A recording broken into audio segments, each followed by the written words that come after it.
suing his ex-fiancée, daycare owner Karen Watkins, for the return of bedroom furniture, a refrigerator, and the engagement ring. Karen says Gene's lawsuit is ridiculous. This is case number 208 on the calendar in the matter of Lorsch versus Watkins. Parties have been sworn in. Judge, you may be seated, sir. Have a seat, please. Mr. Lorsch, you and the defendant were together for about 7 years, according to what I read in your complaint, and engaged for 3 or 4 of those years. You broke up, and you want returned to you some furniture, and you also want the engagement ring back.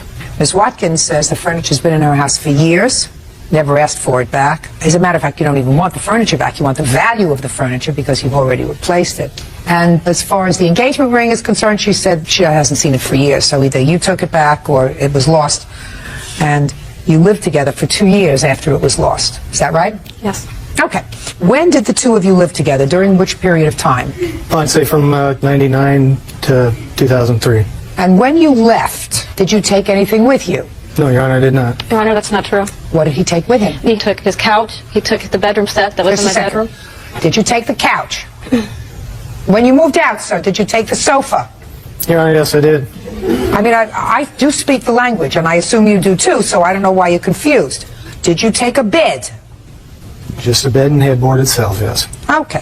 What else did he take, Miss Watkins? Well, those are the main furniture things. Okay, there. those are the furniture things. Now we're a year later, more than a year later, and you want a refrigerator, not the refrigerator, the cost of the refrigerator, and you want some bedroom furniture that you purchased because each of you had a daughter. Correct. And you bought some bedroom furniture so that the 2 girls could be in the same bedroom. That's right, Your Honor. It made it more comfortable for my daughter to be in her place. Like I said, she provided daycare for me for the whole time that we were together, and I was paying her daycare fees. So we're getting, Mr. Lorsch, listen to me. We're getting beyond ourselves, sir. I like to keep things very simple.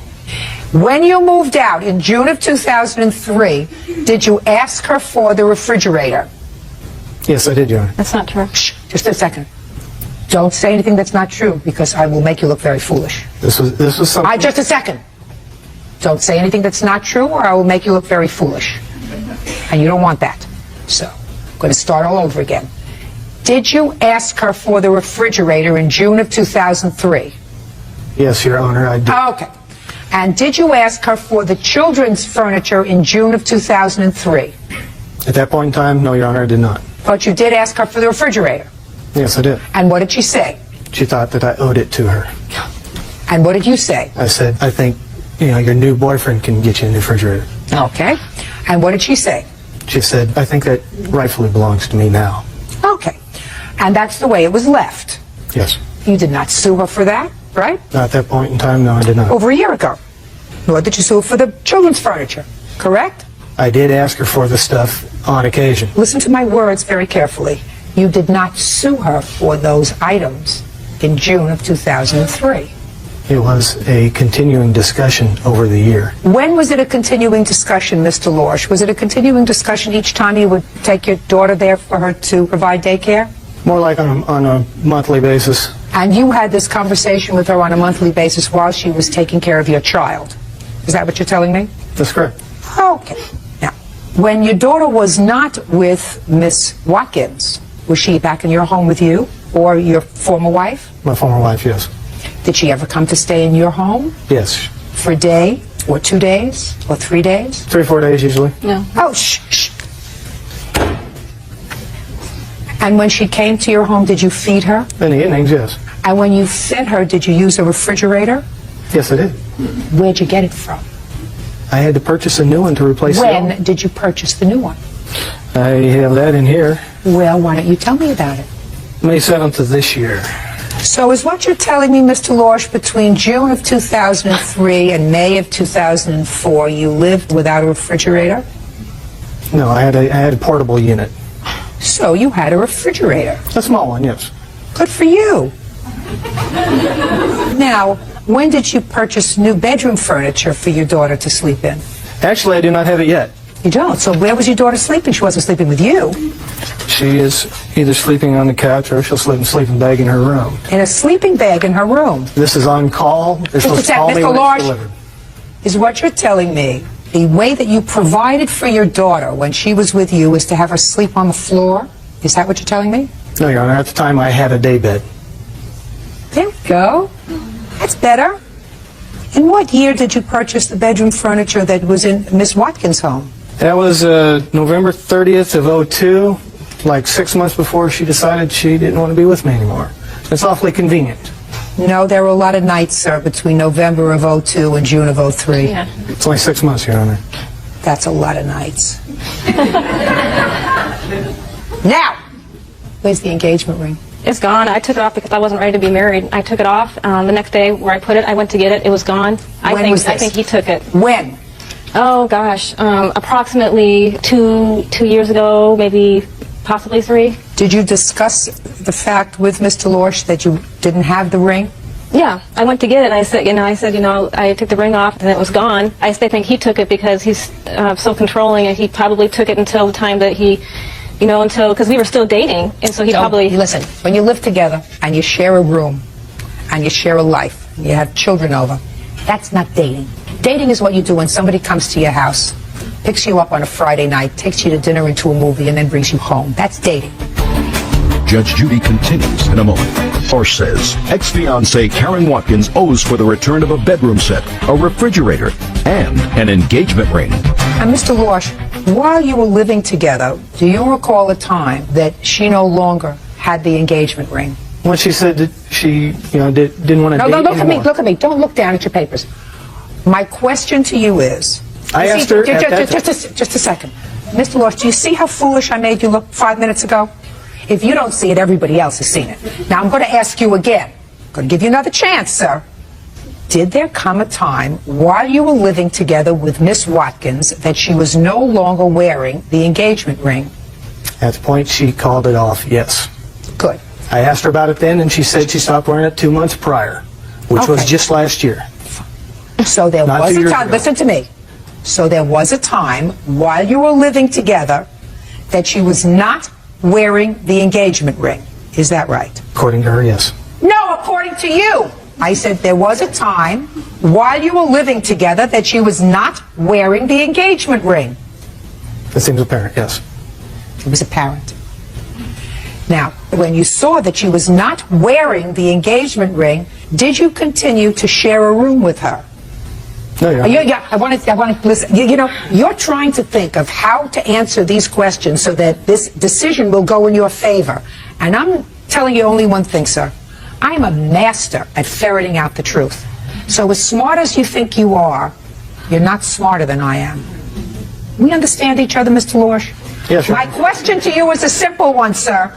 Now that you have acknowledged that while you were living together, she stopped wearing the ring for whatever reason, what kind of discussion did you have with her about the ring?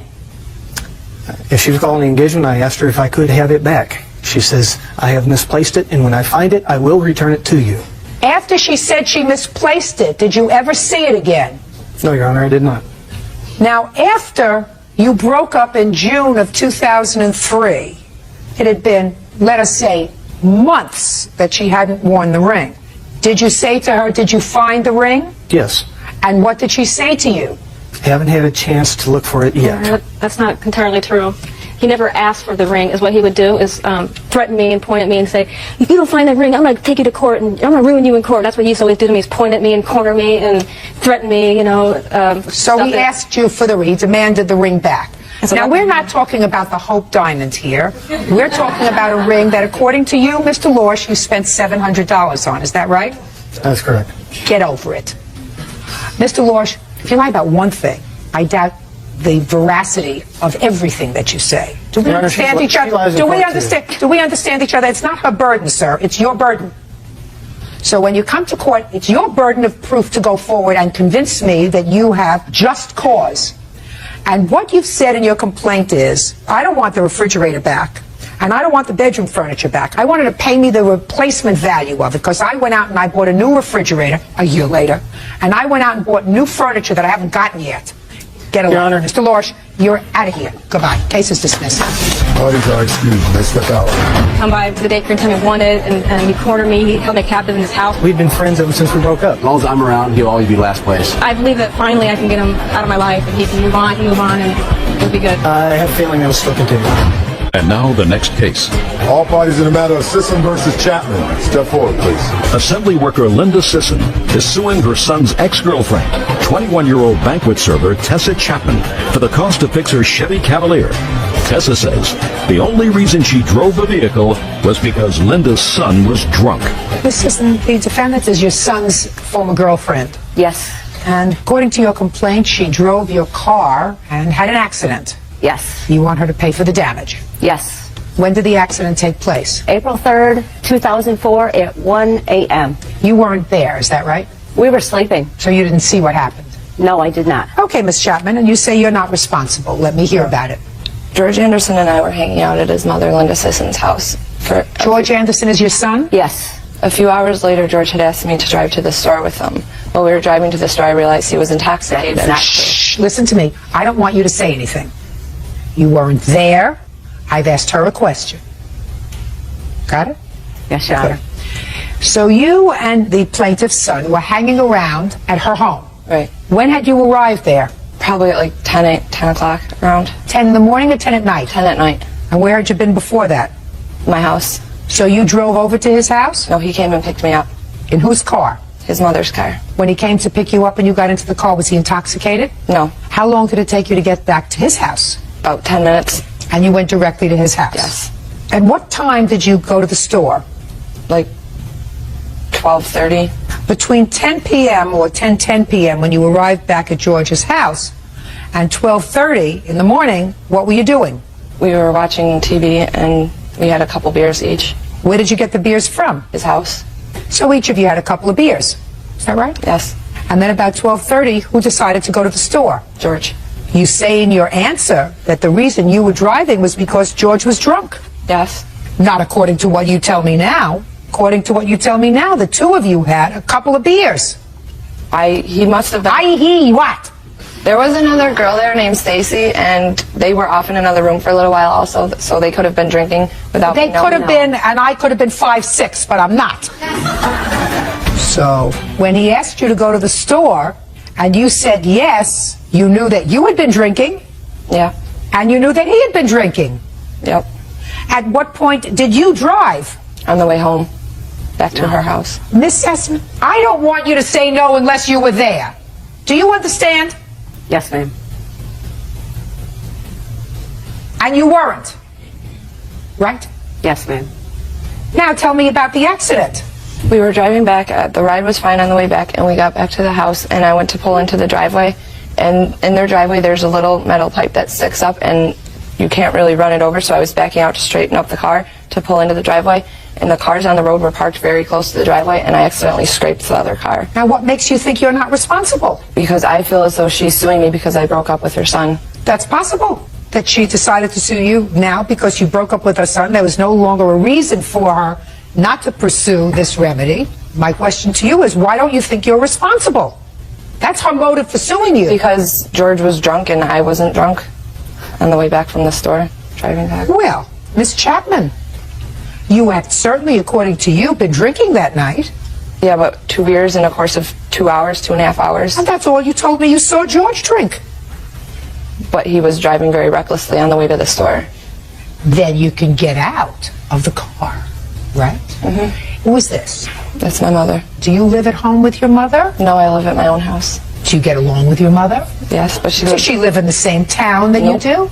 Do you have other people that you know in town? Mm-hmm. So that if he was driving, according to you, recklessly on his way to the store, then you say, George, I'm not going to get back into the car with you. And you call a taxi to take you home. But if you get behind the wheel of her car and you have an accident and you've had alcohol that night, you're responsible. And the fact that she may not have pursued this matter while you were with her son, and now you're no longer with him because where is he? Drug rehab? He's in jail? Where is he? He's in rehab, getting treatment. Good, I'm glad. How much was the damage to your car? It was $1,300, which I had to pay a $500 deductible. And when I found out about the accident, the doorbell rang at 7 o'clock in the morning. And I don't care how you found out about the accident. Well, she admitted to me, Tessa admitted to me that morning when I woke them up to find out what happened to my car, and she apologized because my son came out and told Tessa to tell me that he's not taking the rap because he didn't do the damages, and she did. No, he's a prince. And she did the He's a damages. prince. How old is your son? 22. How long has he had a drug problem? Maybe about three weeks prior. You're in denial, madam. What kind of work was he doing? He was in and out of jobs. Had he been arrested previous to his current rehab? Yes. For what? For a stolen vehicle. Yes. What else? False identification. What else? Counterfeit money. She doesn't get a free ride. She should not have gotten in the car with him. She should not have been driving that night. She is responsible for your out-of-pocket expenses. And if I had a kid who was in this much trouble, I would have taken my car keys and locked them up in a safe to make sure that he didn't use them. Right? Yes. Good. So, you got to pay her deductible, Miss Chapman. It's your responsibility. Judgment for the plaintiff in the amount of $500. That's all. Why did Judge Judy, you may step out. George is in a lot of trouble with rehab and jail and all that. She told my son, I'm not going to pay your mother anything. I told her to stay away from him. I just broke all ties with him. She's a much better person than that. It's responsibility. She should have never taken my car. She really has a kind of a bleeding heart personality, and she tried to help him out. I'm gonna forget about everything. She's a bad news person. James Frederick is suing his girlfriend's ex, security officer David Abbasi, for breaking his ankle during a fight. David says James attacked him. Now, this is case number 80 on the calendar in the matter of Frederick versus Abbasi. Parties have been sworn in. Judge, you may be seated. Folks, have seats, please. Mr. Frederick, the defendant is your girlfriend's ex-boyfriend, and it is your claim that you both found yourself at the same bar and that Mr. Abbasi assaulted you at the bar, causing you to fracture your ankle. You want him to pay all of your expenses relative to that assault and also some punitive damages. Mr. Abbasi says that you were the aggressor that night. He didn't see you injure yourself, and if it wasn't for your aggressive behavior, none of this would have happened. That's your defense. Is that right? Yes. When did this incident occur? The night of February 7th, approximately 10:30. And what was the name of the establishment that you were visiting? The Horseshoe Pub. What time did you arrive there? Approximately 10 o'clock, I believe. When you got there, was the defendant there? Yes, I did know who he was. I'd never met him before that time.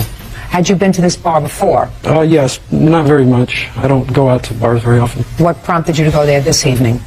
Just to get out for a little while. I was supposed to meet my girlfriend there a little later. Well, did you meet her there? Yes, she came in probably about an hour later. Before she arrived, you didn't know who this gentleman was. Right. When your girlfriend arrived, she advised you who this was. Yes, once she saw him. And you didn't know who he was, sir, when he arrived there. Is that right? I didn't. How long has this young lady been your girlfriend? Or how long had she been your girlfriend on February 7th? For 4 months approximately. How long had you been separated from her? About 3 months. You mean there was a month overlap? Yeah, I believe they were 3 months in the relationship, not 4 months. Did she leave you for him? Yeah, How long had you been together? about a year and a half. Were you upset? Yeah, Had you lived together? yeah. So she left you She was cheating on me. with him Yeah, and left the home that you shared to move in with you? Yes. She wasn't cheating, Your Honor. But she moved in with you immediately after she left him? Correct, yes. Okay. All right, so tell me what happened. Well, on that night, After your girlfriend arrived. We're at the point where your girlfriend arrived at the bar. okay, after she arrived, I noticed, well, she had told me who Mr. Abbasi was. At that point then, I acknowledged him. How did you acknowledge him? Well, after my girlfriend had told me who he was. How did you acknowledge him is my question. Did you shake his hand? Did you go over and say, hello, I'd like to introduce myself? How did you acknowledge him? No, nothing like that. Just tell me how looked you at him. acknowledged him. I just looked at him. That was it. Okay. After that, I didn't say anything, didn't do anything. She wanted to leave, which I probably should have taken That her. was very smart of her. Yes, it was. She said, he's here and I want to leave. Yes. And you said, I wanted to stick her. I wanted to stay. me? I should have went with her, decision. Afterwards, probably, I'd say 15, 20 minutes afterwards, Mr. Abbasi just started to look my way, and at both Lucy and I, and adjacent to him was a lady, and he was more or less smiling, laughing, pointing at us, and I just wanted to know what was going on. So I more or less shrugged my hands up. How And that's far when, were you from him when you did that? maybe 20 feet. It's not far. Not very far, right. After that, basically, he got up in anger. At that point, he started really prancing or almost running towards me on the other side of the bar. And I didn't know what he wanted. I didn't know if he wanted to fight. I didn't know if he wanted to talk. So I got up and I met him halfway through the bar. At that point, I lost him in the crowd. There were a lot of people there. And after that, he shoved me after he saw me, and I didn't know where he was. I fell back into the crowd, and I tried to regain my balance. And after I tried to regain my balance, he shoved me again. This time, I fell backwards in an awkward way and broke my ankle. Now, your version of the events, Mr. Abbasi. He waved me over to fight Show me how he did that. by putting his hands over like He that. went like that. Yeah, calling me, saying he's going to kick my butt. We met simultaneously. I don't want you to make things up as you're going along, Mr. Abbasi. Listen to me. Are you telling me from across the bar you heard him say something to you? No. Or you're just showing me this? I heard him say he's going to kick my butt and wave me over. And then And what did you do? we both simultaneously. No. So he waved you over to come over because he wanted to fight with you. Yeah, And you being the intelligent, sober guy that you are. I wasn't sober. Oh, you weren't. Well, that accounts for something. So you were drunk. Yeah. So he waved you over, and you went over to fight with him. Well, I was just thinking we are going to stick chests and try and talk it down, but then when I seen his fist come in, I had to push him. Your Honor, that's a lie. No, I don't want to hear you. So continue. Let's keep going. So you got over there. He's waving you on, saying he's going to kick your butt. You go over there to butt chests with him because that's all you thought he was going to do. You saw him fist up his hand, and so you pushed him. Yeah. Okay. And that's how he hurt his ankle. If he hurt his ankle He at all. claims that my shove threw him 10 feet across the room into a pool table, causing his ankle to break in 3 spots. Judge Judy continues in a moment. James Frederick says he was attacked by his girlfriend's ex-boyfriend, David Abbasi. David says James instigated the fight. Now I'll hear you. Step up. Who are you? I'm the bartender that night. Let me ask you this. What's your last name? Thanks. Miss Banks. You know Mr. Abbasi and his girlfriend. Is that Yes. right? And how long have you seen Mr. Frederick? In the I bar? only had seen him that one night. Where do you come from? Palmdale. And this bar is in Palmdale? Yes. How many bars are there in Palmdale? 4 or 5. Mr. Frederick, what prompted you to go to that bar this evening? Because you went there by yourself, and you were meeting Lucy there, right? Yes. But Lucy was the one who suggested the Horseshoe Club? Actually, I was. Really? And Lucy didn't say to you, no, I don't want to go there because I used to go there with David? Well, that was brought up, but I reassured her it was all right. You're a troublemaker. I didn't see any problem. I didn't know David. You didn't see any problem? Mr. Frederick, if you weren't looking for trouble for one reason or another, sir, you wouldn't have gone to the bar if she gave you prior notice that this is a place where David would hang out. And when she arrived and she saw him there and she said to you, let's go, I feel uncomfortable. And you said, not me, I'm not going anywhere. I want to see you. So despite the fact that she was uncomfortable and that the presence of the two of you was just an exacerbating circumstance, you decided to stay. Now, I'm not sure about on a legal level, but on a moral level, you got what you deserved. You look for trouble, it's going to find you. You know, there's certain things your grandmother says to you that are true. And one of them is, if you look for trouble, you're going to find it. Right? Yes, sir. But you visit your troubles on me and the taxpayer because this process costs money. And because you decided to be a macho jerk, you cost the taxpayer money. Whether it's in this court and any other court, you're gobbling up court time for people who really have cases over which they had no control. So you had plenty of control. I didn't go to another one of the 4 bars in Palmdale. Or when you went in there and you saw him there, you knew who he was, and Lucy said, let's go. You got up, paid for the drink, and you leave. Right? Right. That's what my plan was, but I didn't take fast enough action. Okay. Did you file a police complaint, Mr. Frederick? Yes, I did, Your I'd like Honor. to see it, please. I filed that the day after. Why the day after, sir? I was going to file it at the bar, and had I done so, he would have been incarcerated. I wanted to take necessarily. care. I wanted to take care of my ankle. It was hurting and was broken. So you went immediately from the bar to the emergency room? Okay. Well, evidently they did an investigation, and they didn't arrest Mr. Abbasi for assault. Do you know why, sir? Basically, they couldn't find him, and DA didn't want to prosecute because it's a typical bar fight. They see it a lot, so they didn't feel it. Because it's just as possible that you lost your balance because you were drunk. I wasn't that drunk, Your Honor. How do I know that? You don't have to be that drunk to trip. Mr. Frederick, I said something to you before, sir. You may sit down.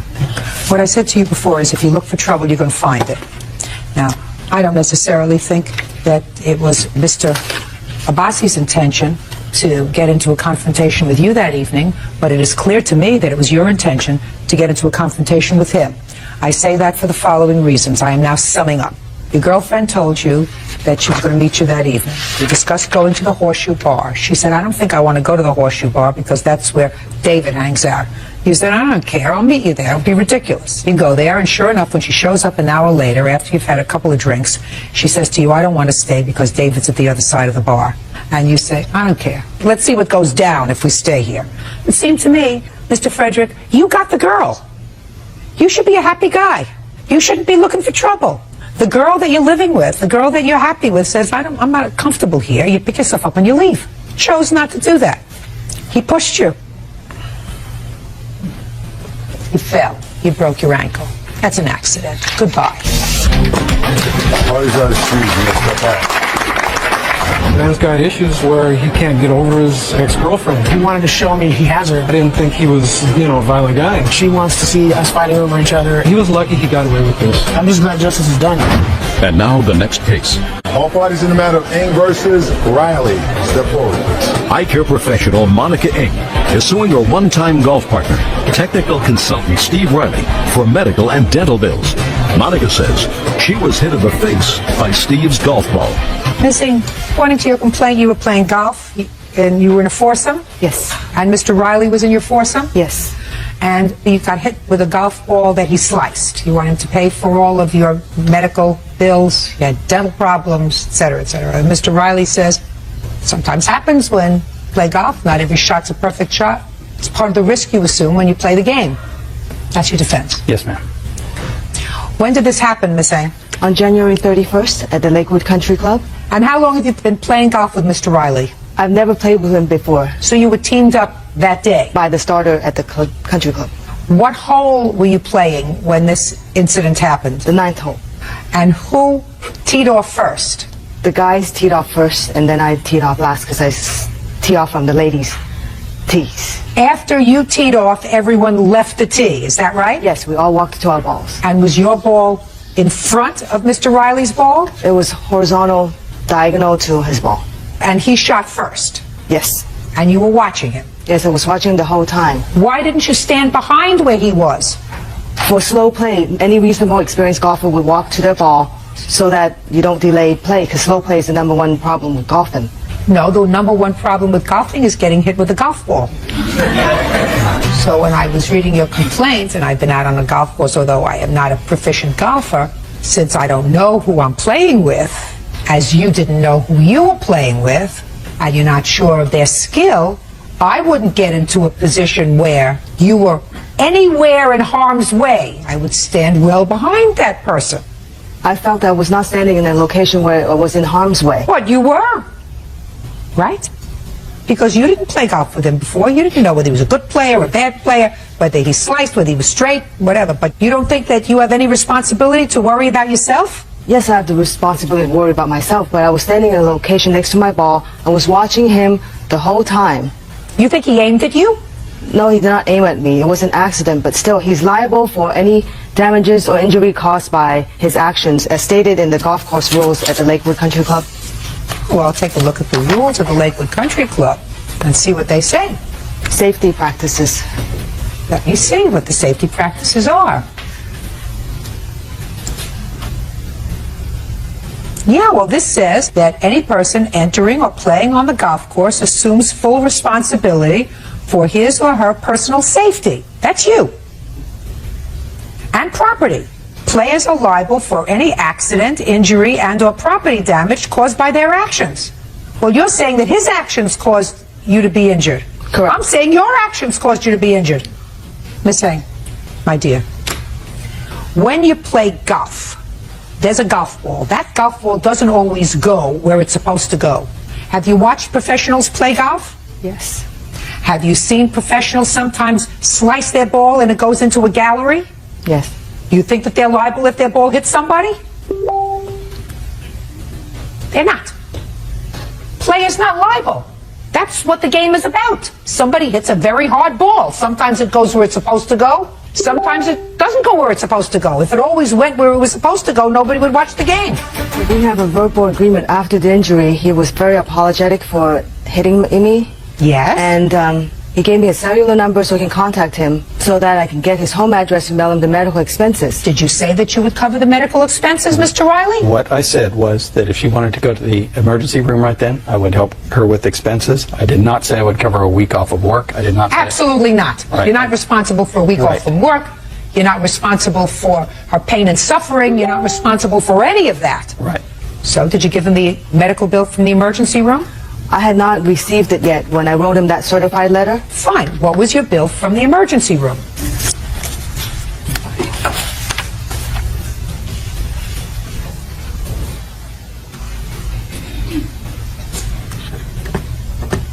$602 were the emergency bills. Is that right, sir? Now that you agreed to pay, according to you. Yes. Fine. Anything else? Yes. A few months later, I noticed that the back of my tooth was swollen, and I went to the dentist, and that's when they told me that I have ligament damage due to trauma. Could be. That's not what he agreed to pay for. He agreed to pay for your emergency room bills. But for the fact that he agreed to pay for the emergency room bills, he would not be responsible. You assumed the risk when you got on the golf course of whatever happens when you play golf, unless, of course, he picked up his club and flung the club in anger, or if he hit you with his club, or if he ran you over with a golf cart. That you don't assume the risk, but you do assume the risk that somebody may not hit the ball straight, so you have to make sure that you don't put yourself in harm's way. And if being in a position where you were a little bit of a slow player is more important than keeping yourself out of harm's way, that's a choice that you make. He can't guarantee where his golf ball's going to go. If he could, he'd be Tiger Woods' partner, right? Absolutely. Judgment for the plaintiff in the amount of $602. Thank you. I think the judge made a knowledgeable decision. I saw him hit his ball, and it came right directly at me. I dodged, but not fast enough. Fortunately, it was a glancing blow and not frontal. It was a horrible incident. I want to forget about it. I did agree to pay for the emergency room costs, and that's fair. I know he did not mean to hit me. And now the next case. All parties in the matter of Collingwood versus Berkeley, step forward, please. Jeff and Tamara Collingwood are suing Tamara's brother, sales consultant Jim Berkland, for the unpaid balance and damages on a 1999 Mazda Protege. Miss Collingwood, this is your brother. Yes, correct. From what I gather, about 4.5 years ago, you had a car that you were leasing. Correct. And your brother was just getting married, and you made an arrangement with him to take over the payments on the car. And at the end of the lease, the arrangement was that he was going to buy the car. Correct. Is that right, sir? Correct. And he did for 4.5 years pay for the monthly payments on the lease, and then decided he didn't want to purchase the car. So you want him to pay the turn-in fee that you had to pay for the car, and in addition, the car was damaged while it was in his care over the 4.5 years, and you had to pay several $1,000s to have the car fixed before you could turn it in. So you want the out-of-pocket expenses that you incurred as a result of his use of the car, right? Correct. So, Judge Judy continues in a moment. Collingwood claimed Tamara's brother, Jim Berkland, owes for breaking a lease on a Mazda Protege. The couple also claims Jim severely damaged the vehicle. now, you acknowledge that the car was damaged while it was in your possession. Yes, ma'am. And it wasn't just recent. It happened several times while the car was in your possession. Yes, ma'am. Why didn't you purchase the car as you agreed to 4.5 years ago? The agreement was $5,000 at the end of the lease. They said they might be able to drop it down a sum. Well, my bank told me it was $6,400. I told them I'm not going to pay that much for the car for the last 4.5 years. Basically, I paid $18,000 out of my pocket already on the vehicle. I said I was not going to pay the $6,400. You can keep the car. Then they informed me if I turn the car in, it will have to be a $300 turn-in fee, which I was not aware of. Plus, I had fixed all these things that was wrong with the car. That was a lot of it wear and tear, windshield cracks, whatever, chips from rocks. I told them they can have it. I went over and parked it in the parking lot, told him where the keys were, take it, get out of my face. I wasn't going to purchase the car at that price that we did not agree upon. Is that right? Incorrect. I told him it'd be around $5,700, and there's tax on top of that too. Okay. So what you really did was you stiffed your sister. No, ma'am. They stiffed me. No, they did not. Did you go out and buy another car? Yes, ma'am, I did. What year car did you buy? A 2000. And what year car was this? A 99. Did the car that you bought have the same kind of damage that is the car that you turned in? Yeah, probably. What do you mean, yeah, probably? Don't be a smart aleck with me. It was pre-owned. Oh. Listen, it's not my fault that you have an obnoxious brother. I know. But if you had an obnoxious brother, I would not have made a business arrangement with him. Because anybody that's not only obnoxious but not smart because he thinks that he can get away in front of me with being obnoxious and stupid. His whole life that way. Well, but you entered into a business relationship with him. Looks I love him. I mean, the guy's an idiot. Yeah. Listen. Got a lesson learned. How old are you? 31. Are you a married person? Currently going through divorce. Sounds like a smart girl to me. You have children? Yes, ma'am. How many? 1. How old? 4. What kind of work do you do? I'm a sales consultant. Are you on salary or commission? Commission. At least people are smart enough not to pay you a salary. Now, you made a business arrangement with your sister. You made an arrangement with her that she would turn over her car to you, a car that she had a lease on, because clearly the reason you did that was because you lacked sufficient credit to do the deal yourself at that point. I assume that that's true because if you had sufficient credit, you would have gotten your own lease, you would have made whatever kind of an arrangement you wanted, but you thought that this was a good deal. So it's clear to me that you would not have entered into this arrangement with your sister if you didn't feel as if it was to your advantage. You know, so ma'am, I'm speaking. So what you did was you entered into an agreement with her, and at the end of the lease, who are you? I'm Nick. I'm here to support my friend. Nick, I just want you to sit there and be quiet and don't smile. Just sit there and be quiet. At the end of the 4.5 years, you realize, why am I going to pay for this old piece of junk that I haven't taken care of over the 4.5 years? I can probably get myself a car much cheaper. And who cares if I screw my sister? Can I please see what it cost you to fix the damage on the car? And also, he did. Can I say something, ma'am? Also, he was aware of the damages that he did to the car because every time he did something, he would tell us. Explain to us how he did it. Yeah, he told me how he did it. He hit a curb, he hit a tree, whatever. He hit things. I don't want to see that. All I want to see are the bills. Sorry. Can I see the payout, please? We haven't received the bill, but it has not been paid for yet. Well, let me see the letter from them indicating that they are going to come after you for... We have not received it at this date. We have not received anything from them, and I have not called them to ask for it. Oh, listen to me very carefully, Miss Collingwood. I will enter a provisional judgment in your favor, pending receipt of the bill, and the check will be made out to the lender, not to you, if they come after you for the bill. But certainly, I'm not going to direct that he pay you if there's a possibility that you're not going to have to pay them. Yes, now you can speak. Ma'am, she told me $5,000. She didn't tell me $5,700. They said $5,000. I might be able to drop it to you less. Sure, there's damage on the car. Just a second. Who is they said? Listen to me. Who is they that said I may be able to drop it to you less? My brother-in-law, Mr. Collingwood here. He's not making any money from this. He just wants you to pay off the car. You go into a lease arrangement, you find out exactly what the monthly payments are, what the buyout is. You find out. I asked 4 times. You don't ask him. Over 4 years, I asked them for a lease agreement. They would not furnish it to me. I had no idea what I was getting myself into. That's not true. You didn't give me a lease agreement. Listen to me. Mr. Did you furnish me a lease agreement? No. What don't you understand? Constantly. What don't you understand? Don't speak to him. You're in a courtroom. You're not at a tea dance. You're in a courtroom. You don't speak to him. When you enter into a lease, what you do is... I didn't enter into a lease, ma'am. Oh, yes, you did. Oh, yes, you did. I didn't sign nothing. Please. I paid their car payments and helped their credit out for the last 4.5 years. Right, I have great credit. Yeah, thanks to me. What's your wife's name? She asked me not to mention on air, ma'am. Good. She's just wife. Mrs. Birkeland. Yes, ma'am. Smart lady. She has a chance of recovering a life. Judgment for the plaintiff provisionally in the amount of $2,100 as soon as I get the bill. That's all. Thank you. Thank you very much. You messed up out. It was great. She listened and understood our circumstances. Hopefully my sister and I can mend after all this. I'm sure it's mendable. Yes, case number 246 on the calendar in the matter of Potters versus Wells. Parties have been sworn in, Judge. You may be seated, sir. Have a seat. Ms. Potter, the defendant is your former husband. Yes, ma'am. And your claim is for two things. First, you claim that he filed a report to Child Protective Services causing you some stress. Yes, ma'am.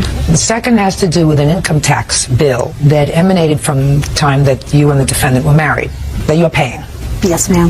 Mr. Wells says that he was concerned about his daughter. You have a daughter together. Yes, we do. And he doesn't deny that he called Child Protective Services. Yes, ma'am, I did. And that he pays child support, so the tax bill is yours. Yes, ma'am, that is correct.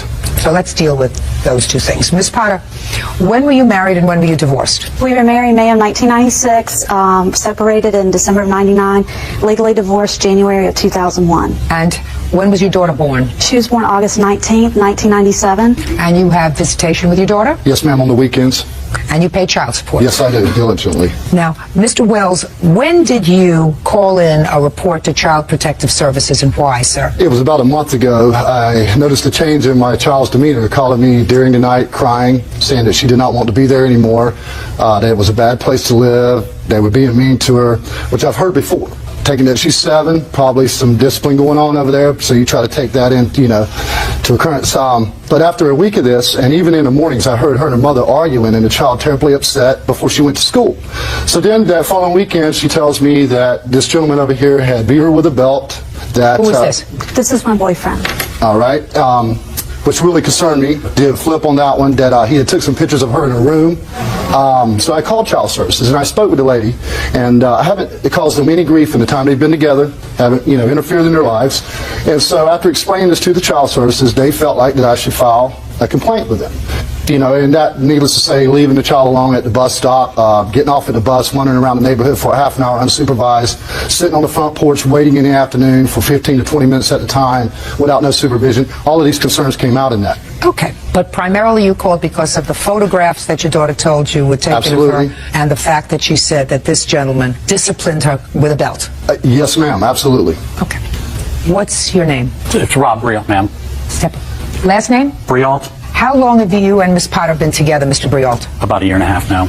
And you live together? Yes, ma'am. Do you have children? Yes, I do, 3 of them. And where do they live? They live with their mom in Colorado, And where do you and Miss Potter live? in Cary, North Carolina. Did you ever discipline Miss Potter's daughter? Just once, ma'am. And tell me about that incident. My children were visiting me for approximately about 5 weeks, and all the girls were up in one room sleeping, or supposedly sleeping, and they're right above the TV room, where we're watching TV, and you can hear them talk and all that, and yell up there a couple times, go to sleep, girls, it's getting late, go to sleep. Since the 2 of mine were obviously up there, and they're acting up, I went up there with the belt, and, spanked them, slapped, give them a hit on the rear end, to 2 of my girls, and it would be only fair to the other 2 to not play favorites with Tatum. So she got it as well. And then they all quieted down, they all went to sleep. Might I add, it was a swat. She didn't even cry. It wasn't a spanking. Miss Potter. Okay, sorry. That's really not an issue that's before me. What's before me is your claim that he called Child Protective Services without a basis. So that's what I'm trying to get to. Okay. Then there's an issue of photographing your daughter. Now tell me about that. Have you photographed your daughter in her room? What led up to that? Tatum was supposed to be upstairs cleaning her room. I yelled up, Tatum, are you cleaning your room? Yes, Mommy.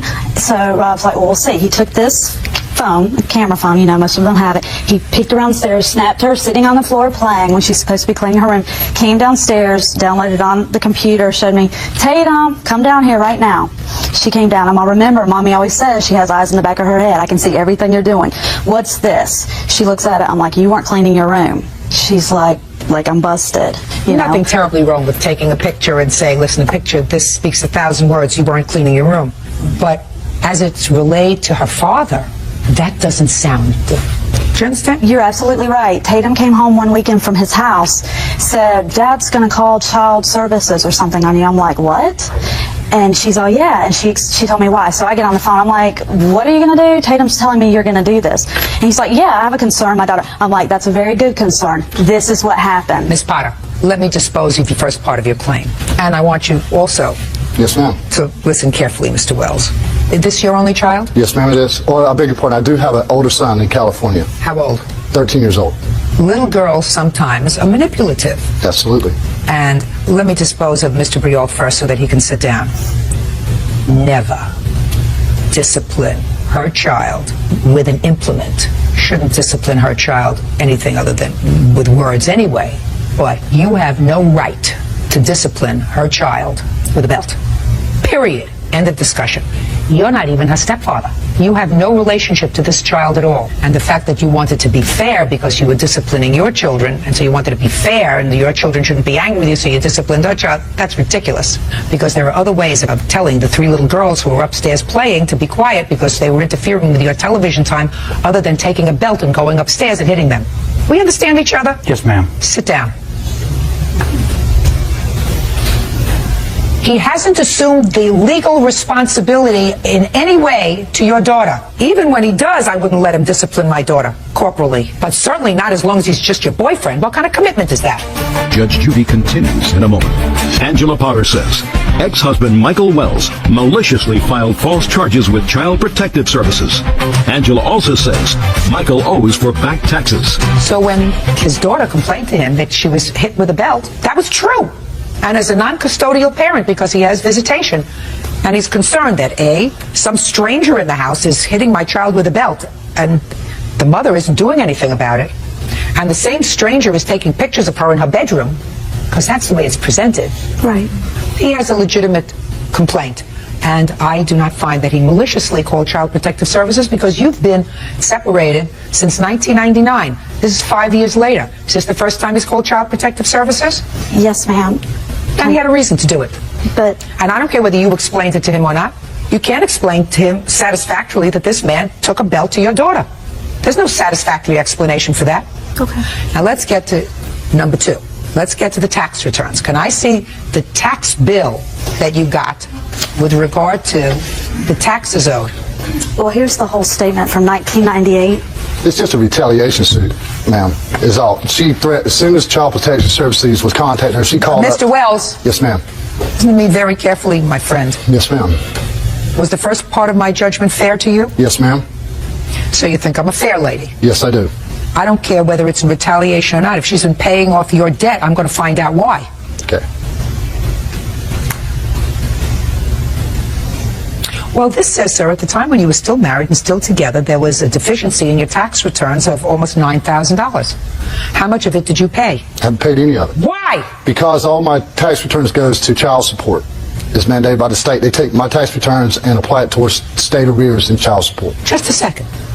So what you're telling me is that they take your tax refunds because you were a deadbeat father with regard to your child support, either for this child or another child. During the arbitration of the separation, yes. I did go a period of time because Ms. Potter had... You are a deadbeat with regard to either this child or your son.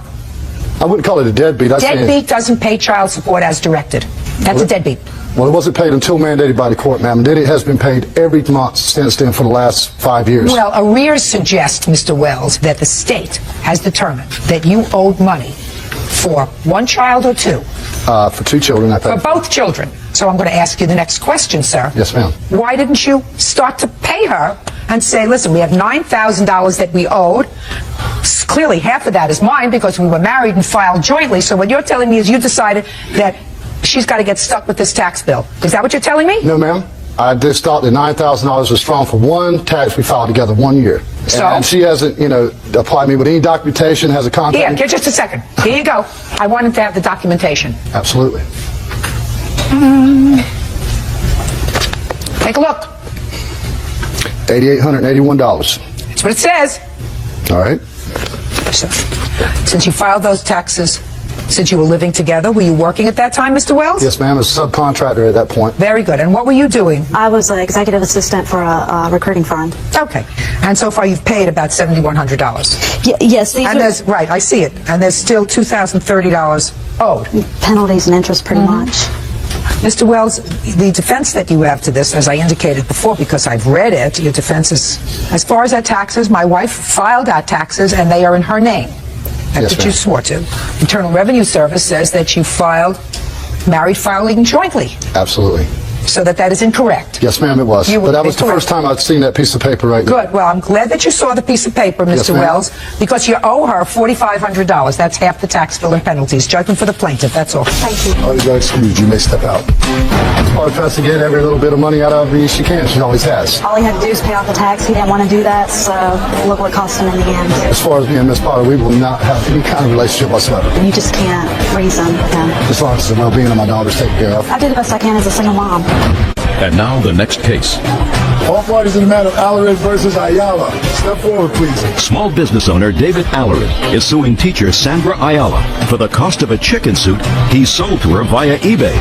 Sandra says the suit was supposed to be brand new, but instead it was old and dirty. Mr. Alarid, you advertised this chicken costume on eBay. Yes, ma'am. The defendant purchased it and then somehow paid for it with this PayPal or PenPal, I don't know, something, PAL, that I don't quite understand. But the bottom line is she canceled the payment that she made to you and she kept the chicken suit. Okay, so $154 was the amount of the purchase plus shipping, and you want $2,650 for the price of the chicken suit plus your aggravation. Yes, ma'am. That's a lot of aggravation, Mr. Alarid. And Miss Ayala says she purchased this as a result of an ad that you placed on eBay, and she said you advertised for a new, never been worn chicken suit. New, never been worn chicken suit. She purchased it in good faith. She sent you the money in good faith, and she got this dirty, disgusting, worn chicken suit, which she doesn't want, right? Correct. And which she's not going to pay for. Now, when did you purchase it? This was in May, early May. And what did you purchase it for? This wasn't something you planned on wearing, I assume. No. I'm a special education teacher, and just on a volunteer basis, sometimes I throw events for the special ed kids in my area. So I had a couple of picnics and concerts coming up in the early summer, and we have some children's music, and there's a song about a chicken in it, and I thought it would be great to have a little chicken mascot. Do you have a copy of his ad that he ran on eBay? I think he brought the original ad. Can I see it, please?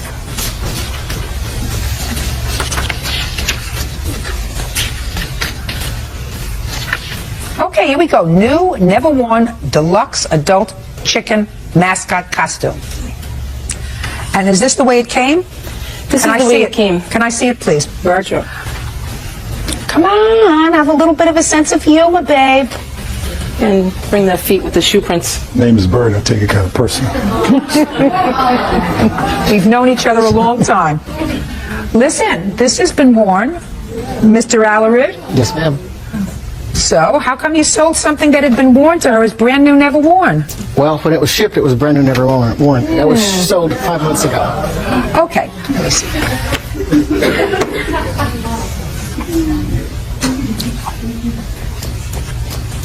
No, it doesn't look too awful. You bought it in May what? I think the date was May 8th. It was May 8th. Excuse me a minute. Who gets it? Let's keep it right here for a minute. Well, I haven't finished doing the case yet. Okay.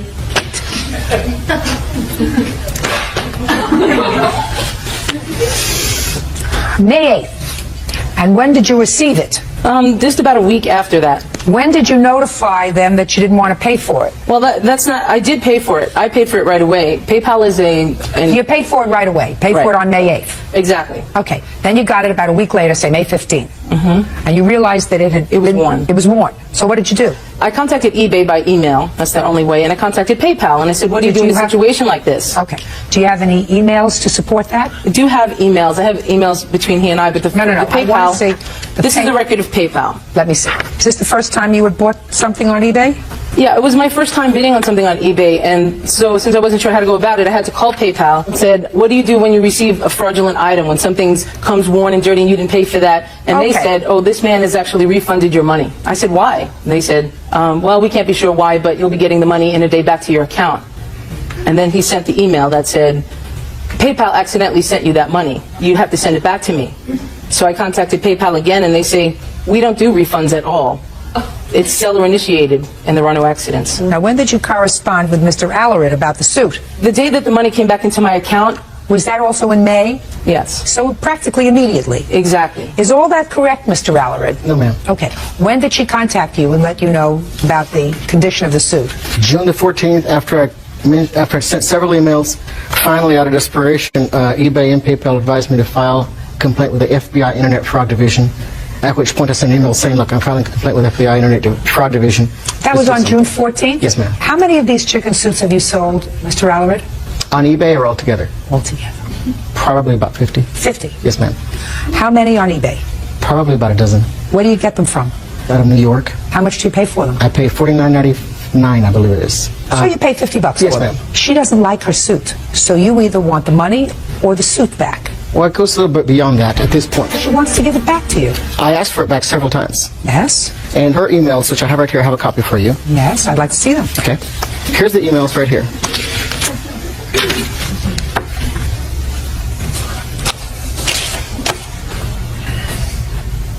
Well, she told you right away, sir.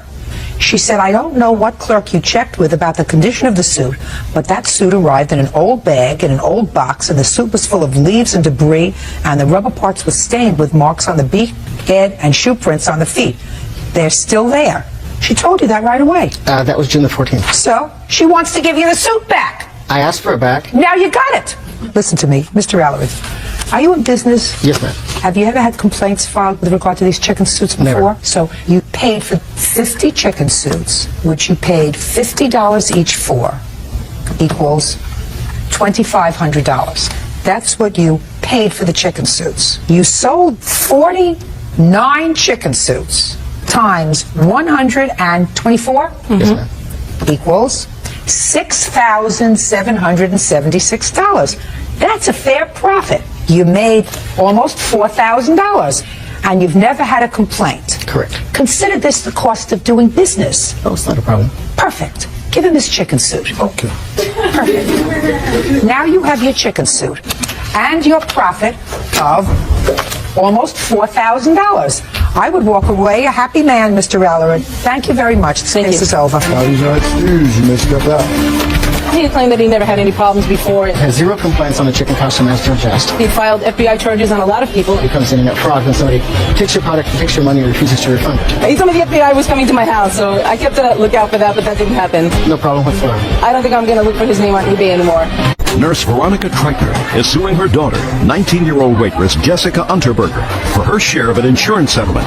Veronica says Jessica cashed the check and took off with the money.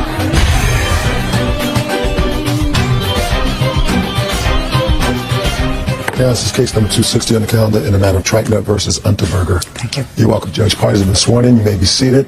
Have a seat, sir. Ms. Treitner, the defendant is your daughter. Yes, ma'am. And you are suing her because, according to what I read, your daughter was riding in a car as a passenger. Who was driving?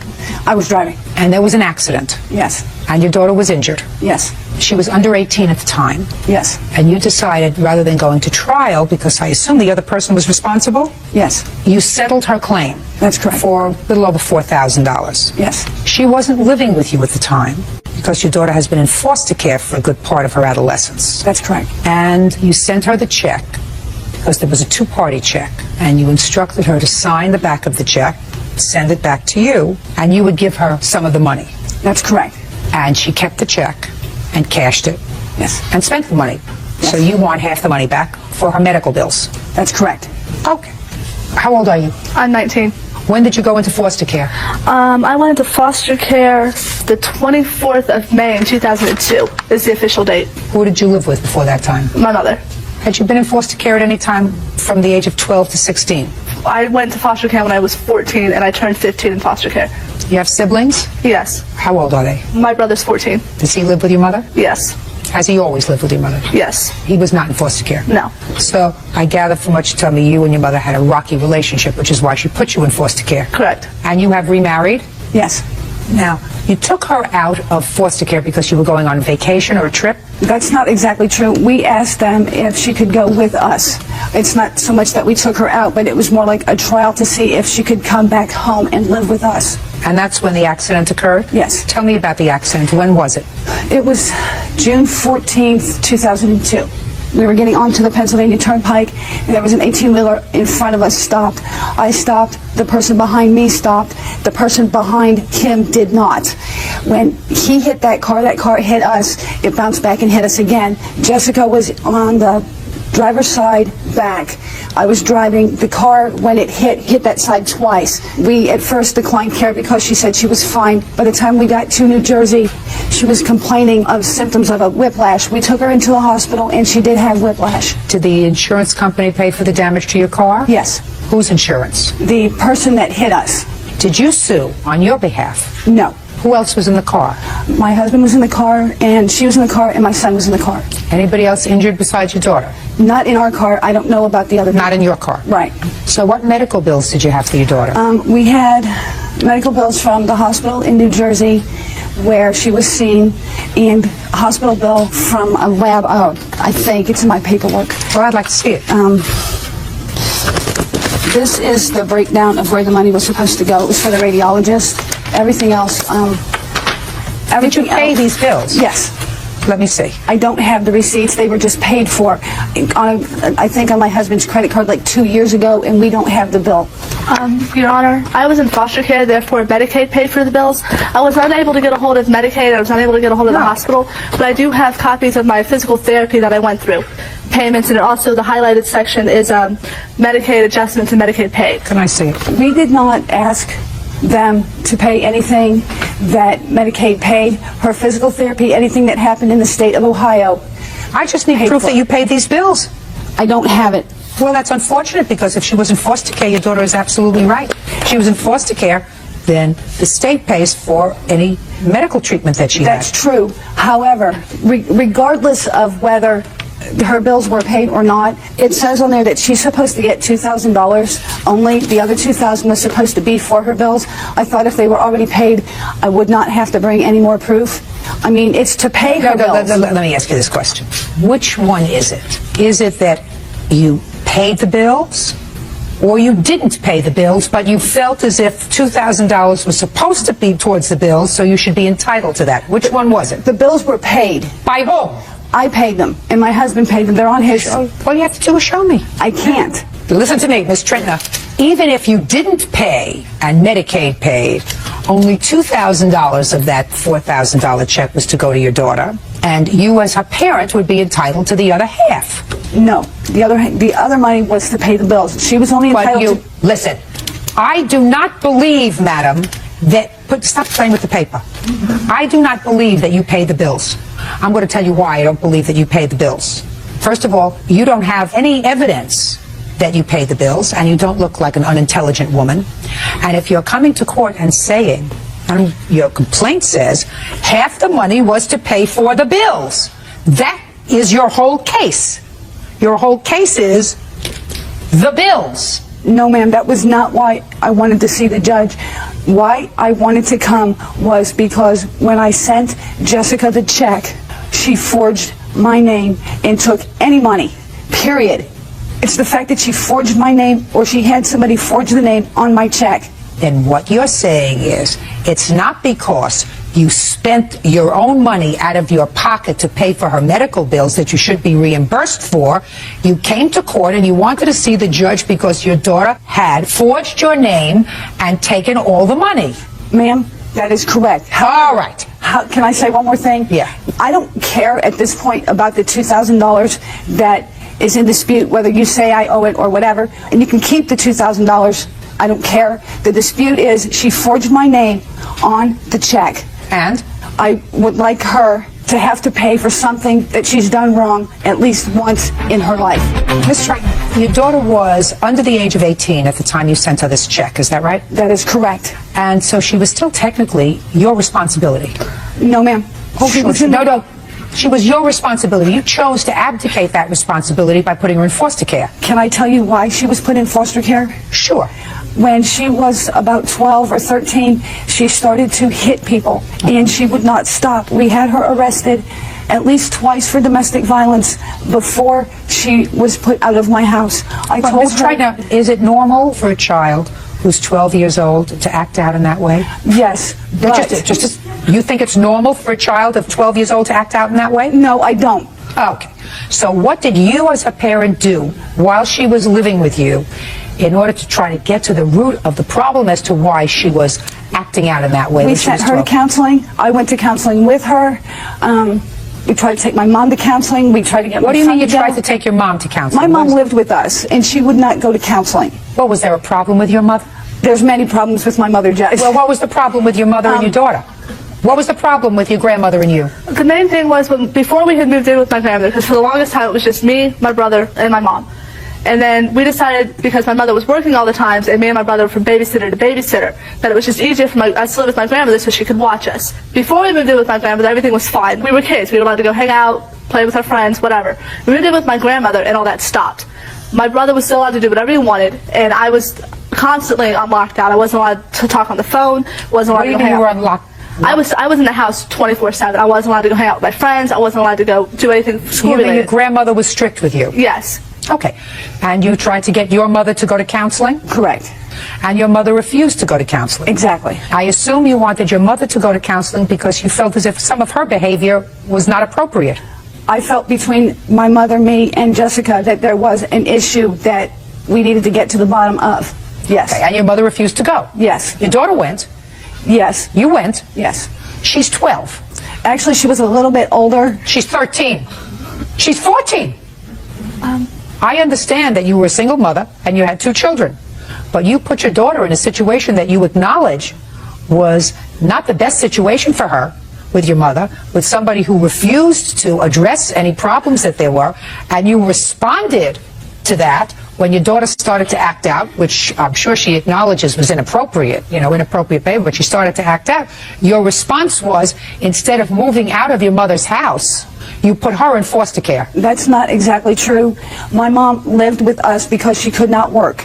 She had nowhere else to go. My brother wouldn't take her. Nobody would take her. Just a second. Is what you're telling me now that you had to make a choice between your mother and your daughter? No. That your mother had no place else to go and you couldn't put your mother in foster care, so you put your daughter in foster care? No. Come on. No, that's not what I'm saying. Well, I mean, I'm trying to get what's happening here. Can I kind of explain it? Jessica would go from hitting, then she went to punching, she tried to choke me, she went after her grandmother with a butcher knife. The reason that I finally put her out is because I told her, if you ever hit your brother, you cannot stay with me anymore. I put up with a lot of stuff. Even when she went to counseling, we found an excellent counselor for her, was working wonders for her. Then she decided that she didn't like him, and then she wouldn't talk to anybody. So when she hit her brother in the face, that's when I told her that she was no longer welcome in my home because she was my daughter, and I didn't know what else to do. Okay, so that's, just a second, so that's what you did. And then you had a problem with this check. Now, you don't have to answer me as to whether or not you forged your mother's name. You forged your mother's name, you cashed the check. That's what you did, right? Correct. Okay, what'd you do with the money? I was living in my own apartment, and I needed furniture for my apartment. How old were you when you were living in your I was 17. Foster care has a program called independent living, and that's what they did. They put me in independent living. I needed pots and pans, dishes. Okay, so you were living in an apartment. Correct. Did you know that she was living by herself? Yes, I did. Good. What did you do to help her set up in her apartment? When she set up in her own apartment, we were already in New Jersey. I didn't ask you where you were. I said, what did you do to help her set up in her own apartment? When she called me, I asked her if she needed anything. She told me no, she was fine. So the answer that you're telling me is you did nothing for her to set her up in her own apartment at age 17. I asked her if she needed, right, that's correct. Judge Judy continues in a moment. The Kreitner says her daughter, Jessica Unterberger, stole her share of an insurance settlement. So she says she needed furniture and pots and pans and she needed some money. Were you working? Yes. What kind of work were you doing? I was working at a pizza parlor. Are you still working there? No, that was in Ohio. I currently live in New York now. And what do you do in New York? During the summer season, I'm a soccer referee, and right now I'm working as a waitress. Where? At a restaurant on the east side. You live alone? Yes. That's a hesitant yes. Because I'm living in a room in a house. There's other people in the house, but it's my room. So you rent a room? Yes. What's your rent? $120 a week. And how long have you lived there? I've lived in this particular place for about 2 weeks now. Prior to that, where were you living? I was living in Ridgewood in another one room, and I was paying $90 a week there, and I lived there for 3 months. And before that, I was living with my fiance's parents. And that didn't work out? No. So from the time you were 17 until now, you've taken care of yourself? Correct. You got my drift. I don't understand why you want to believe her, because what she's telling you is not true. Just a second. All I'm asking you is, you're her mother. That's correct. From the time she was 17 until today, other than this $2,000, how much money have you given your daughter? None, because I did not know where she was. Now you know where she was. Whether you know where she was or you don't know where she was, you've given her nothing, and she's managed to support herself. If that's what you want to call it. Well, she's managed to support herself. But what she's telling you she does for a living is not what she does for a living. Well, tell me what she does for a living. She has tried to sue the state of New York twice. Yeah. She has lied to you about not where she lives, but who she lives with. And listen to me.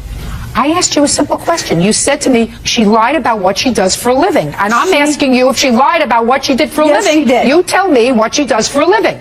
Suing the city of New York is not... I understand that. All right. What she told you and what she told me was that she works in a restaurant and she gets paid under the table. Who cares? But that is not true. Well, so tell me what she does. I'm not sure. But I know she doesn't do that. Let's try it now. Let me tell you something. I was concerned... I'm speaking.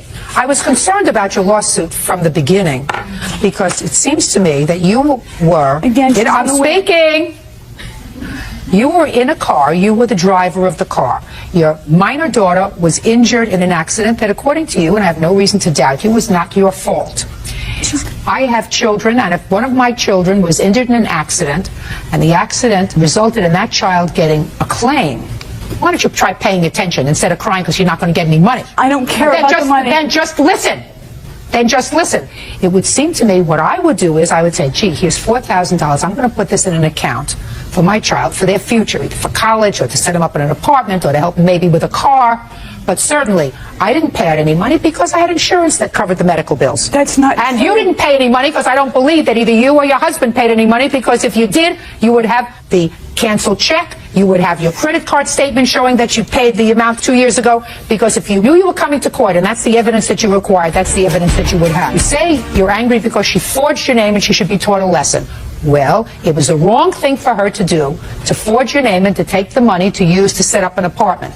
But at the time she was 17 years old, she was placed in independent living, you had your own apartment, you were working marginally to pay for whatever was in the apartment, and she needed the money. And since you weren't forthcoming with the money and you knew how to reach her, because you knew where to send the check, you sent her the check and said, darling, sign the back of this check. When I get the money, I'll give you half. That's not what happened. That's what you told me in your complaint. You said, you want me to read you what you wrote? You said, I sent her the check unsigned. I sent it by certified mail. That's correct. Okay, so you knew where to send it. Right after that. Yeah, just a second. So you knew where to send it. And if you knew where to send it, was she in foster care or was she in her own apartment? She was in her own apartment at that time. And how much had you given her at that time to help her set up an apartment? A little slush funds. Considering that I had just found out that she was on her own, I couldn't have sent her anything, could I have? I did not know. Yes, just a second. I did not know. Yes, my dear, you could have. You could have said, here's $4,000 that I just got. But I'm speaking. You're on your own. I'm signing this check over to you, my sweetheart. I know you've had a difficult teenage time. We haven't always gotten along, but you're on your own now. Here's $4,000 that none of us anticipated because you decided to settle the case for her. Here's $4,000. I want you to take it. Whatever you don't need, listen, whatever you don't need to set up your apartment, put in a bank account and use it with my love. Because part of it should come to me, I'm giving it to you. That's what you should have done. You didn't do it then, you're doing it now. Your case is dismissed, that's all. I can't believe this. You win again. My mom has a way of twisting things to make it out so that she's always right. She's always been against me, and I think the main part of that is because you look at me, she looks at me and she sees my father. It's been like this my whole life. I've been through foster care, I've been in and out of juvenile detention. Yes, I should not have hit her, but I had no other way to get out of that place. I don't want to get hurt anymore, so if this is how she's going to be, then I don't want to be around that. It's not healthy for me. I think I've paid enough for her. What kind of mother is she? She's just blood. That's all she is. She's not my mother. My foster mother, the one I was with for 2 years, that is my mother. You'll probably see us here in a couple of years. She'll find something else. 21-year-old student Kaylin Zilmer is suing her ex-roommate, 21-year-old student Jennifer Zemlicka, for breaking an apartment lease. Jennifer says Kaylin's partying made living with her unbearable.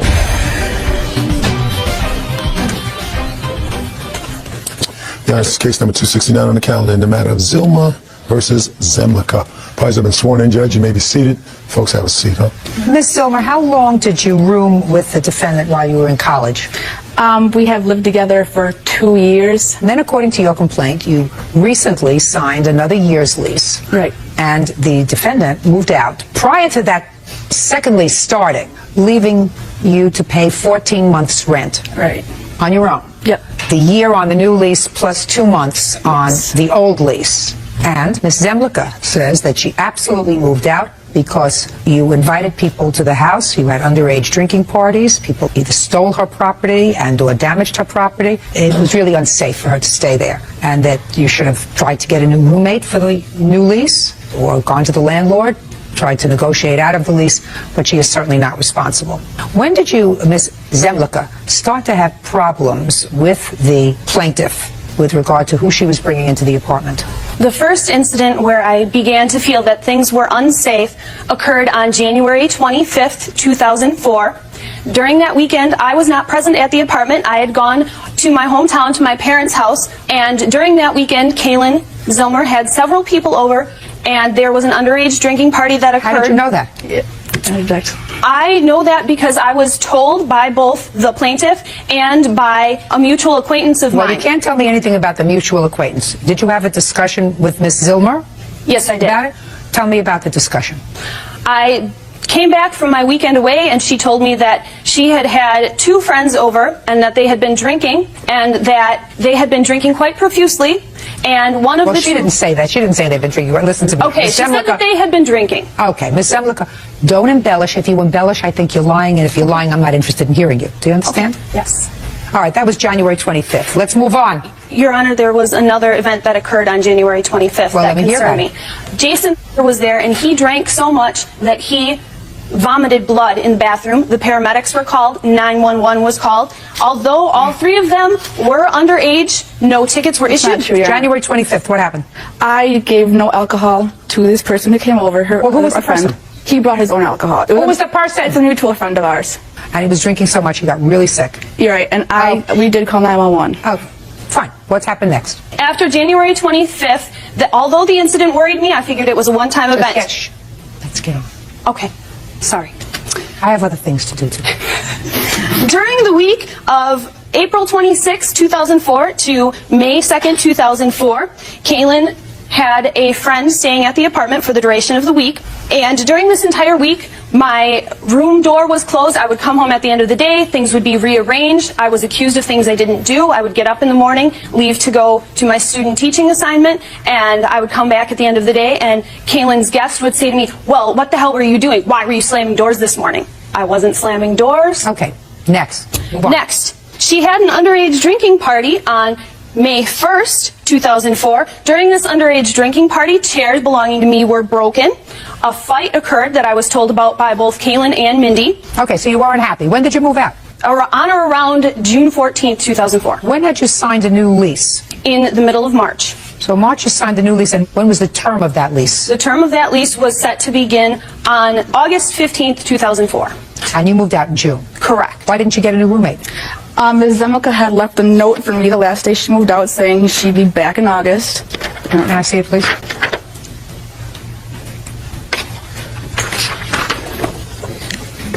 And aside from that note and all, home for the summer, back on Sunday for the rest of my stuff, back for good in August. When did you write this note? When I left in June. Well, if you left in June, were you intending to come back? At that point I was, because I had not yet talked to my lawyer. You see, Miss Zemlicka, if you were moving out for cause and you wrote her a note and say, I no longer consider it safe here, please try to get a new roommate in June or in May, because a lot of these things happened in May, I would say to the plaintiff, listen, you have an obligation to mitigate your damages. In June, the possibility exists for her to still get another roommate. But if she's holding off because you've assured her that you're coming back in August, that's unreasonable. You were fooling her, right? Your father? Yes, I am. Judge. Sure. You were fooling her. You were saying, I don't know what you can move over. I don't know exactly what I'm going to do, but I want an opportunity to speak to my lawyer, and then I'll figure out what I'm going to do. Now, when did you finally tell her that you were not going to move back? I sent notice. When? June 23rd, 2004. I have a copy of the letter right here. Let me have it.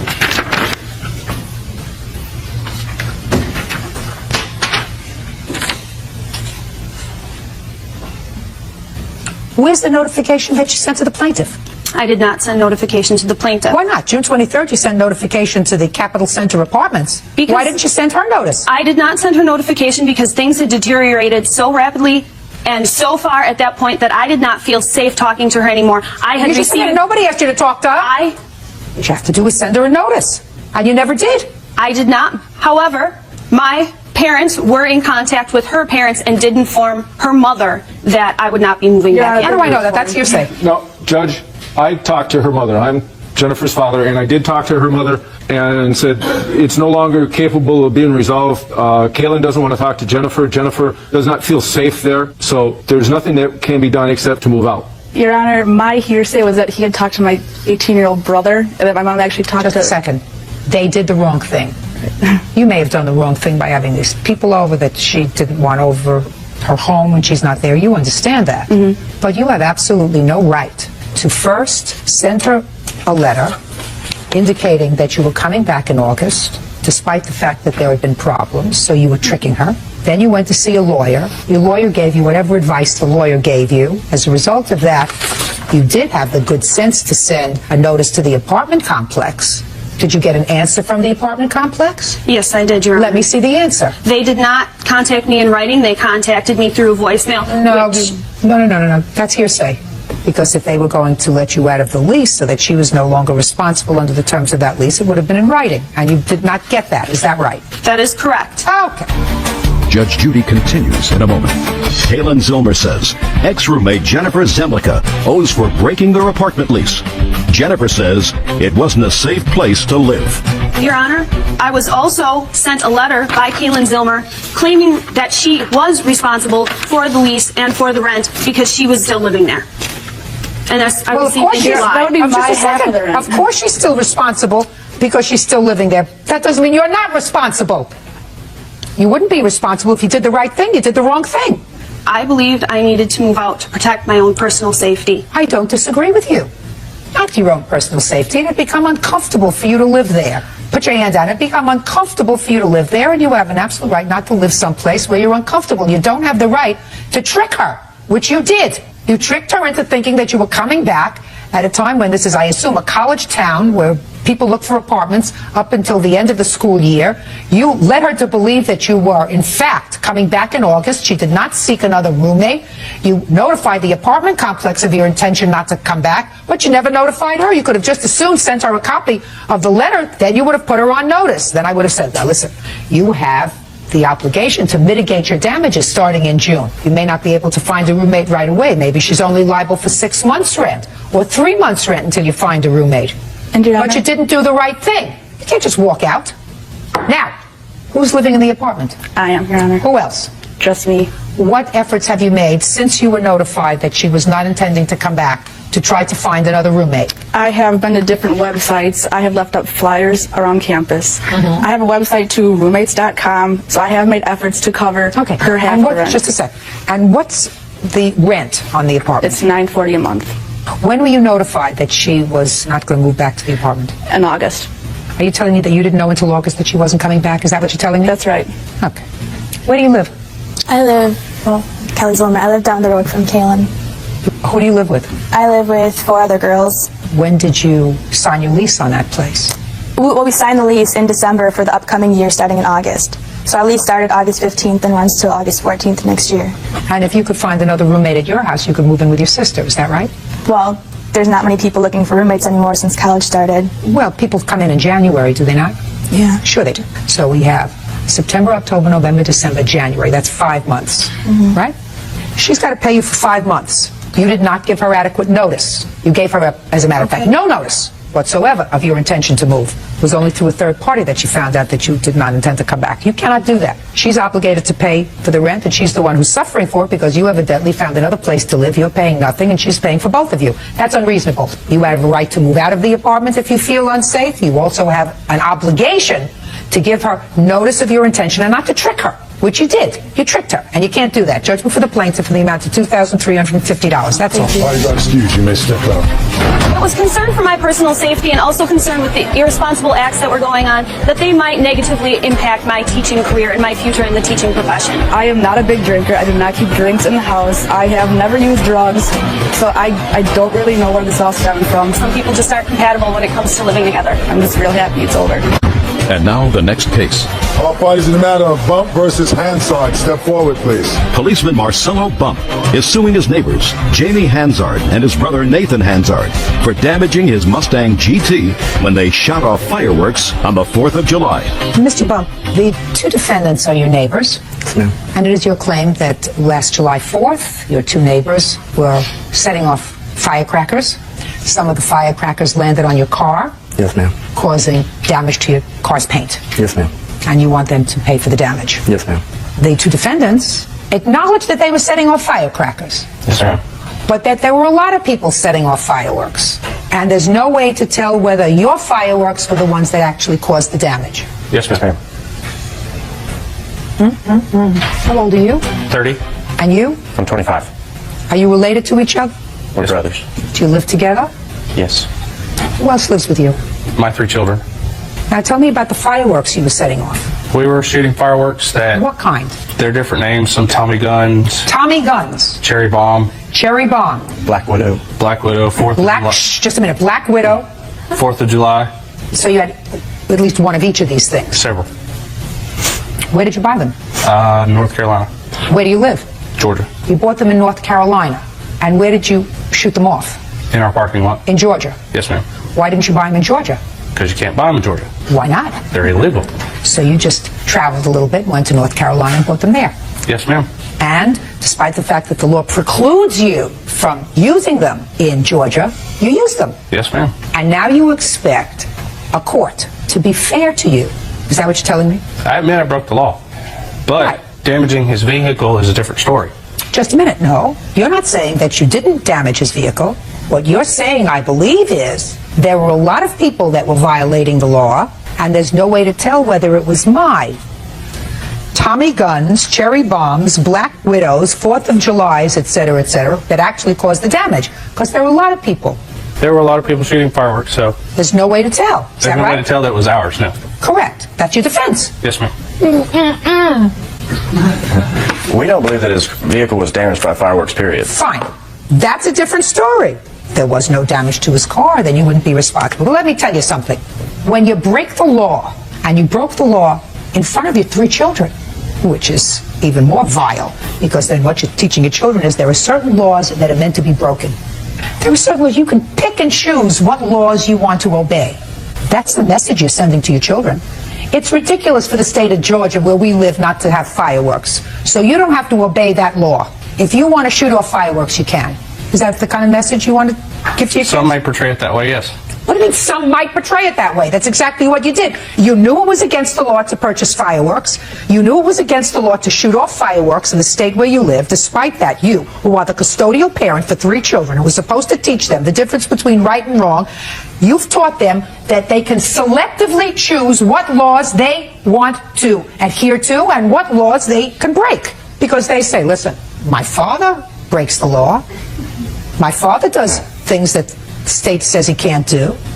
You're teaching your children that breaking the law is okay, and that's the wrong thing. And then you can't come to court and say to me, or to any judge, he has to be able to establish beyond a reasonable doubt that it was my fireworks that damaged his car. No, he doesn't. He just has to be able to prove that you, against the law, were shooting off fireworks in the proximity of his car that could have damaged his car, at least in my world. The issue is not really whether you are responsible if there was damage to this car. You're responsible. The issue is, was there any damage? That's what you say. There was no damage. So now, we've established one thing. Now you can show me the damage. Now I have some digital pictures taken of the vehicle. You have an estimate to fix it? Yes, ma'am. Can I say something? Sure. I have pictures of the same vehicle and the same area. They show no damage, and they were taken 3 days ago. Let me see. I see both.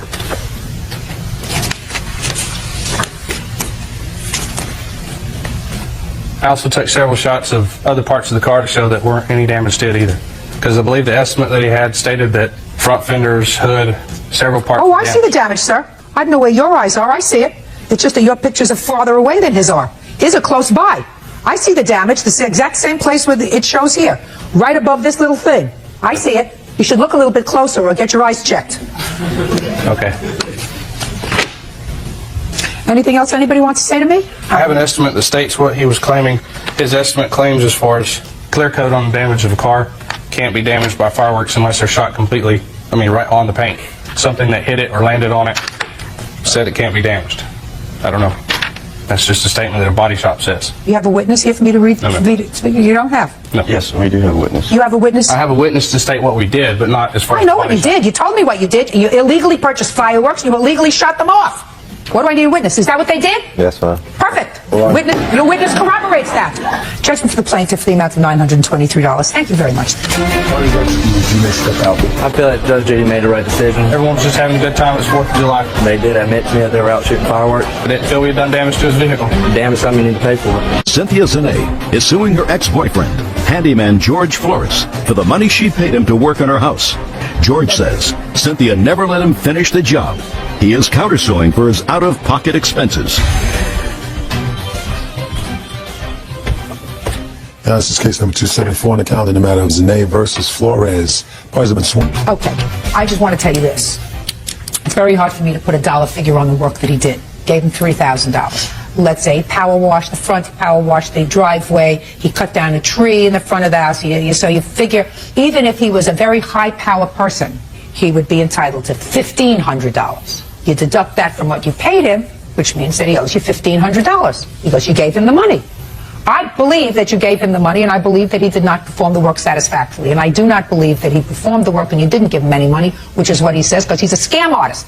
And he's been scamming people of the United States of America for 10 years. He has. I know that. Oh, you know that? I know that because in his spare time he goes to Mickey D's or Dickie D's or wherever he goes to drink. Judgment for the plaintiff in the amount of $1,500 on the claim. His counterclaim is dismissed. Thank you very much. That's all.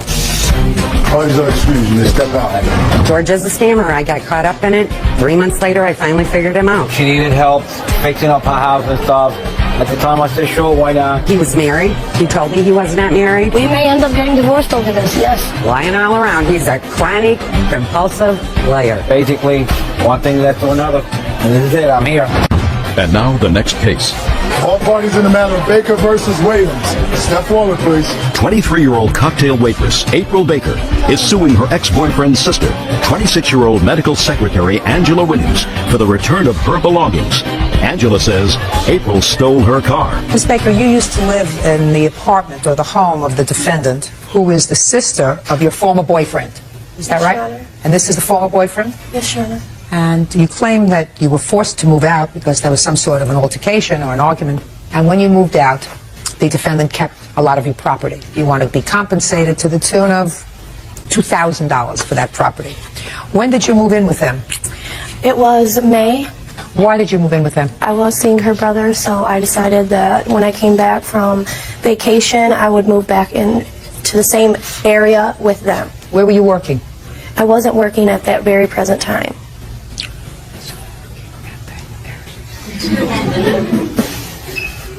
Immediately prior to that very present time, when was your last employment? Before I moved to Worcester. Give me a month Okay, and that a would have year. been in February of 2004. And what kind of work were you doing in February of I was 2000? hostessing in a Greek restaurant in Tennessee. When you moved from Tennessee to where? To Worcester. And how did you get there? I took a bus. How many suitcases did you have? Your Honor, they weren't suitcases. They were very big Tupperware containers with lids. And what was in the two Tupperware containers? One of the containers contained all of my shoes and boots, and the other one contained all of my clothing belongings. And when you left their house, what did you take with you? Absolutely nothing, except for what I had on my person. Do you have any of her property? No, ma'am. Where is it? As far as I know, she took it with her when she stole my vehicle. What month was that? That was in July. What do you mean she stole your vehicle? She did take it, said that she'd be back, and never came back. She didn't come back? No, ma'am. How long did she remain away? She was gone that whole night, the whole next day. I finally got a phone call telling me that I could find my keys at her new boyfriend's house, and my car was at her job. So I had to find a ride to get my keys and my vehicle. That sound familiar to you? Vaguely, that is... Not vaguely. Does that sound familiar to you? That is pretty much the case, but not all the way, no. But yes. And So if you left, say, July 1st or 2nd, in her car, and you didn't come back, and you went to a new boyfriend's house, you're telling me that you just left with the clothes on your back and you didn't take anything with you? Absolutely, Your Honor. I didn't leave to a new boyfriend's house. I left in the middle of the night. It was midnight Thursday, July the 2nd. Where did you go? I went to a friend's house to have a couple of drinks. I got intoxicated and did not drive back to her house because I'm not going to drive her car intoxicated. I did have her car dropped to my work so that she could pick it up. And the keys were where she said they were, at that same person's house. But it was not, I did not take any of my belongings with me. I did not plan on being gone or not coming back. I did not steal her car. Step up. What's your name? Brian. Brian Williams. Mr. Williams, do you have any of Miss Baker's property? She's wearing my clothes and my shoes right now. They're lies just like everything else. They stole my stuff. She took them when she stole my vehicle. I just don't want to be around them anymore. Probably still has it. Well, that's at a different boyfriend's house. Lighting technician Daniel Gonzalez is suing his former friend, internet salesperson Victoria Delgado, for fraudulently opening a credit card in his name. Victoria says Daniel is suing out of spite because he wants to be more than friends.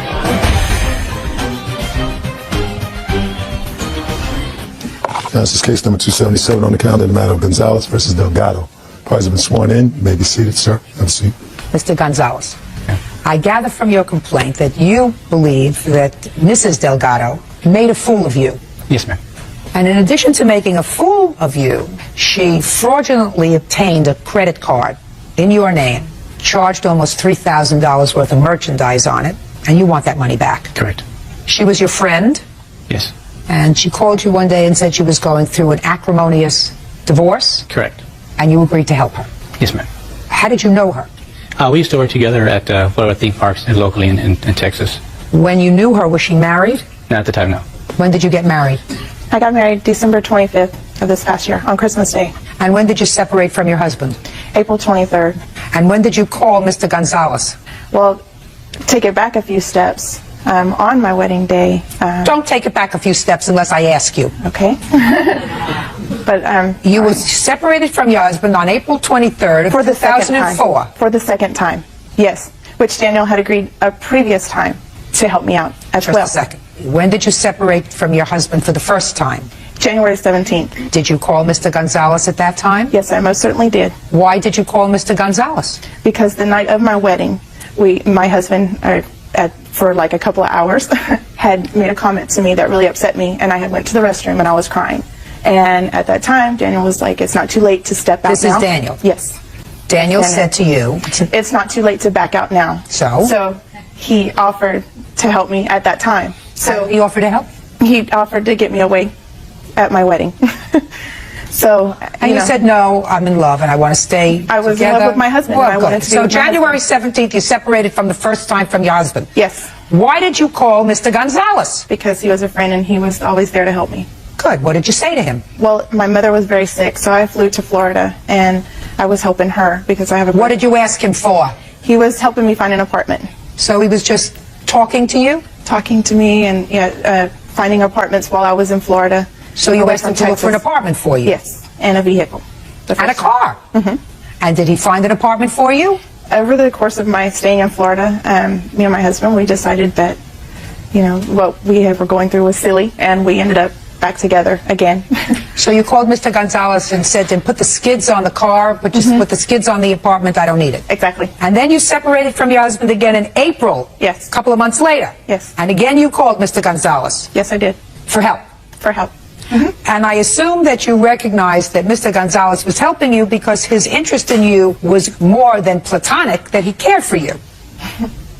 It's not an answer. It probably, yes. I do think that his intentions were more than platonic. Right. And what about your intentions? Mine were not. Then why did you use him? I didn't use him. He Yes, of offered course you help. did. And Of course you did. Of course you used him. Hey, listen, Smiley. If you knew that his intentions, and he cared for you in a romantic way, and you did not have the same kind of feelings for him, then by calling him on the phone whenever you and your husband had an argument and asking him for assistance, you were using him. Got it? Okay, got it. So when you called him in April when you and your husband separated, what did you ask him for? At the time, I needed a vehicle more than anything. You needed a car? Yes. From this man who you knew cared for you, so you were going to use him for a car. He offered. Well, you mean he just picked up out of the blue? He said, let me see, what is it possibly that you could need? What does Karnak say that she needs? We had went to lunch together, and How did that come about?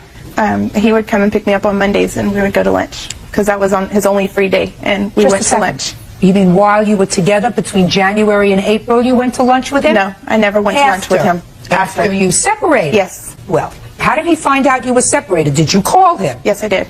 So you called him, and then you said to him, we can have lunch on Monday, right? No, he's And the it was one that on one of suggested these Monday. lunches that you told him that you needed a car. Yes. And he agreed to help you get a car? Yes, he co-signed with me on a 2002 Nissan Xterra. Isn't that nice of him? Mm-hmm. Your agreement was that you would pay for it, right? I would make the payments on it, yes. And you stopped making the payments on it? I never even got the chance to make the first payment on the car. He took the car back? He took it back, yes. Why did he take it back? Because in the transition with me getting the car, I was supposed to get my student loan in, and I was going to give him money for a deposit, which the deposit originally was only supposed to be $500. But when he went to sign the paperwork, he went without me to sign it. He told him that I was going to give him $1,000, and because he got all the warranty and everything on it, they added another $288. So it came up to almost $1,300 that he needed down on it. But the decision between him and I was that I would make the full payments on it, and I told him at that time I didn't have the $1,300 to give him, that I would get it for my student loan. So he canceled it? He didn't cancel it. He kept the car, to my knowledge. Is that right? I took the car away from her because she didn't pay the down payment to the vehicle, nor did she pay the first down payment. So you actually got the vehicle? Yes, I took the vehicle away because she failed. No, listen to me, Mr. Gonzalez. You got the vehicle? Yes. Did she ever drive it? Yes, she did. Did you ever drive it? Yes, I had it for almost a month before he took Oh, it. you didn't tell me that. I thought you said he changed his mind. So he got the vehicle. Oh, yeah. And he gave it to you. Yes, he did. And she didn't make the down payment, and she didn't make the first payment. That's correct. Ah.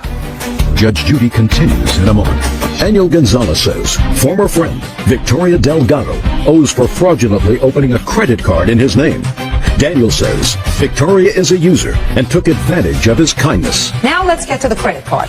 When for the first time did you know that she had obtained a credit card? On the 13th Of May, what? Of May 13th. And how did you find out that she had obtained a credit card? She told me that she had got applied for a credit card under both our names. So then from there, she just started telling me all that she made a couple of purchases for her apartment that she was going to get.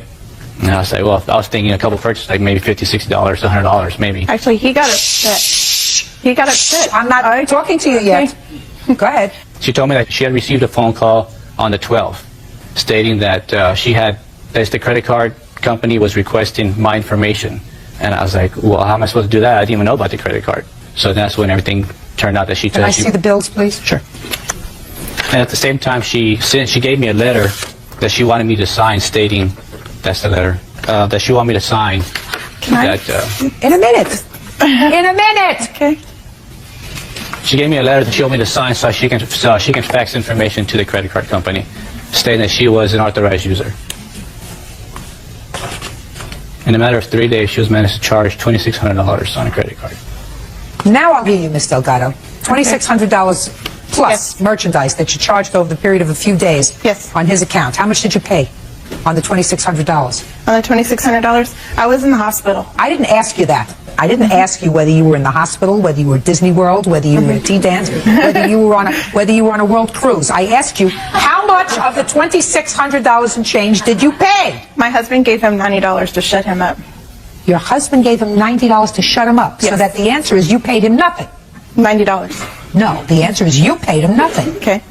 Now, where is all this merchandise that you charged? It's all household goods for my house. I bought a bedroom set. I bought dishes. Now, just a second. Now, you separated from your husband on April 23rd. Yes. And when did you reconcile with your husband? We started talking again in early June. And when did you move back together? June, I believe the 15th. Where's the bedroom set? I still have it. Who sleeps in it? Me and my husband. You're some piece of work. I'm sorry that you feel that way. Oh, I do. I mean, the whole circumstance surrounding it's I think different. that you have a bad character. I think that you used Mr. Gonzalez's friendship. You fraudulently obtained a credit card. No, I didn't fraudulently Oh, do sure it. you did. No, I have a piece of paper here. If I was trying to fraudulently use his name and I didn't want it linked back to me, that's what he was claiming. I signed you it. fraudulently I signed obtained a credit card because you yourself say in your answer that you made believe you were him. That's because on the morning that they called, I called and I told him he was in the process of refinancing his house. Listen to me. That's what you say in your answer. Exactly, but you're not letting me get back to the... When Visa called, I acted like I was him. I did, because he told me to.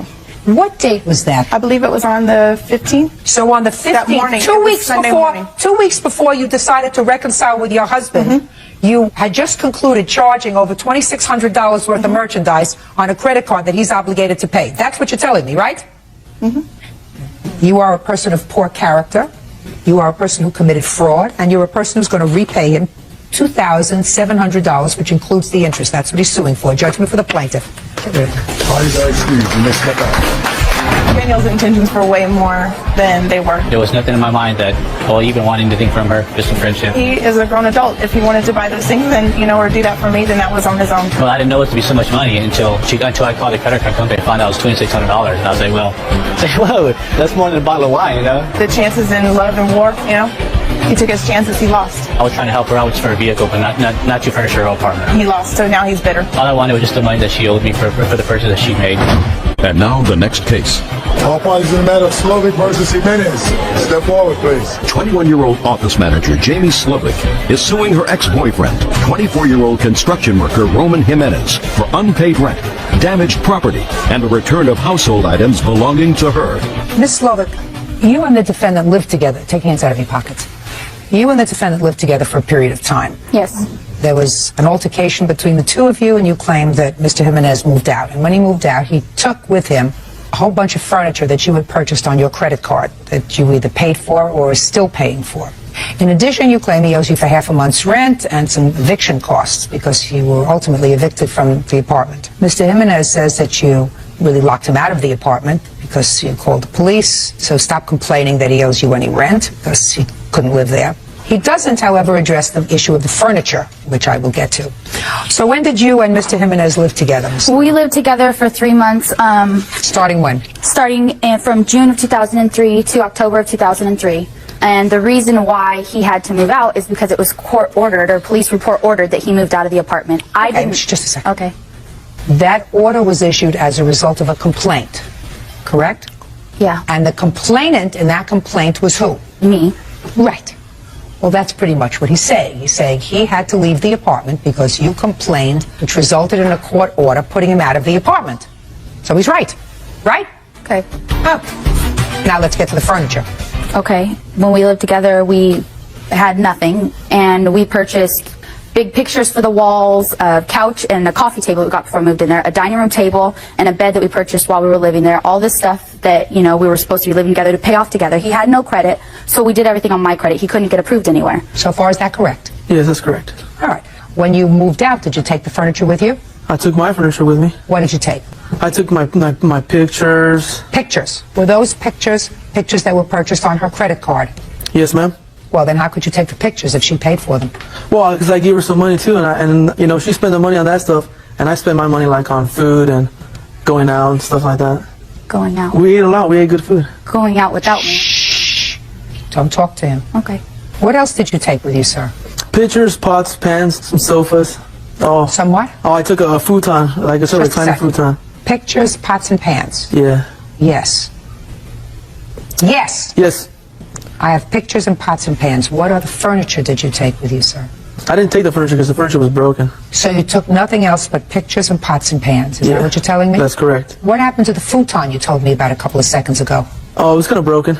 Did you take it? Pieces of it. Do you suffer from a mental disability? No, unfortunately, Mr. Jimenez, I'm not kidding. No, I don't suffer from a mental disability. Then when I ask you a question, I want you to think about the answer, and I want you to give me an answer that's truthful. Pictures, pots and pans, and a futon sofa. Is that right? The mattress. I took the mattress. Took the mattress. And was that something that was purchased after you moved into the apartment? Yes, it was. So the pictures, the pots and pans, the futon, and the mattress were things that were purchased with the plaintiff's credit card that she paid for or is paying for, and you took? Correct. It was my... Perfect! How much were those things? Everything that he left me with it's way beyond $5,000. Listen, it's not what I asked you. Okay, I'm sorry. He says he took pictures. Do you have the bill for the pictures? This top one right here is one of the pictures. And how much was that? $47.99. What else? Give me the figure. Okay, figures $16.99, $15.99, $14.99 and $69.99. How much was the futon? I don't have the receipt just for the futon. Oh, fine. So then forget that. Now, mattress. How much was it? He took it with him. $580, I think, for just the mattress. Go. Mattress, futon, pots and pans. $256. $256. $940. Okay. Now, listen to me, Mr. Jimenez. You cannot take property that was being paid for by the plaintiff because you wanted it. She said all I had to do was cook for her because I like to cook. She said all I do is cook for her, and it was cool. I like to cook. Just a second. Would you run that past me again in English and slowly, please? Okay, she said all I had to do was cook some good food, and it was cool. Just don't worry about it, baby, and that was it. You have children? Yeah, I have one son. How old is he? How old is he? He's 5 years old. You have children? No. Very good. Miss Slovak. Drama. You know, sometimes you make a mistake, and what you have to do is you have to put a period and move on. Do you understand? Mm-hmm. You're a young girl. He's worthless. Do you understand? Yes, I do. Okay. He used you. Yep. You took care of his son? Yes, I did. Once in a while. She went to the park with her. You have to look up and say, thank you, Lord, because I was shown the light early enough before I had a child with him, or maybe two, before he totally ruined my credit, before he wasted the best years of my life. So you really should say thank you. And next time, store the information in your head and exercise better judgment. Right? Yes. Okay. Judgment for the plaintiff came out to $940. That's all. Parties are excused. You may step out. It was pretty violent. It was pretty nasty, I guess. Oh man, we were wasted. Well, everything was destroyed in the apartment. She's jealousy, raving in front of, making a scene in front of people. I'm trying to push her away, trying to get away from the conflict. I can imagine. It was pretty crazy, yeah. She's mad over me, that's fine. He got away with it again right now. He just gets away with it. She needs to get away with anything, but I don't get away with nothing. You know what I mean? I had to put up with everything. It's whatever. I'm struggling to pay my bills. I don't make very much money. It's hard. Man, I'm used to her being emotional like that. Be careful next time. Construction foreman Steve McMahon is suing his estranged wife, Secretary Cheryl McMahon, for flooding his boat when she sprayed it with her jet ski.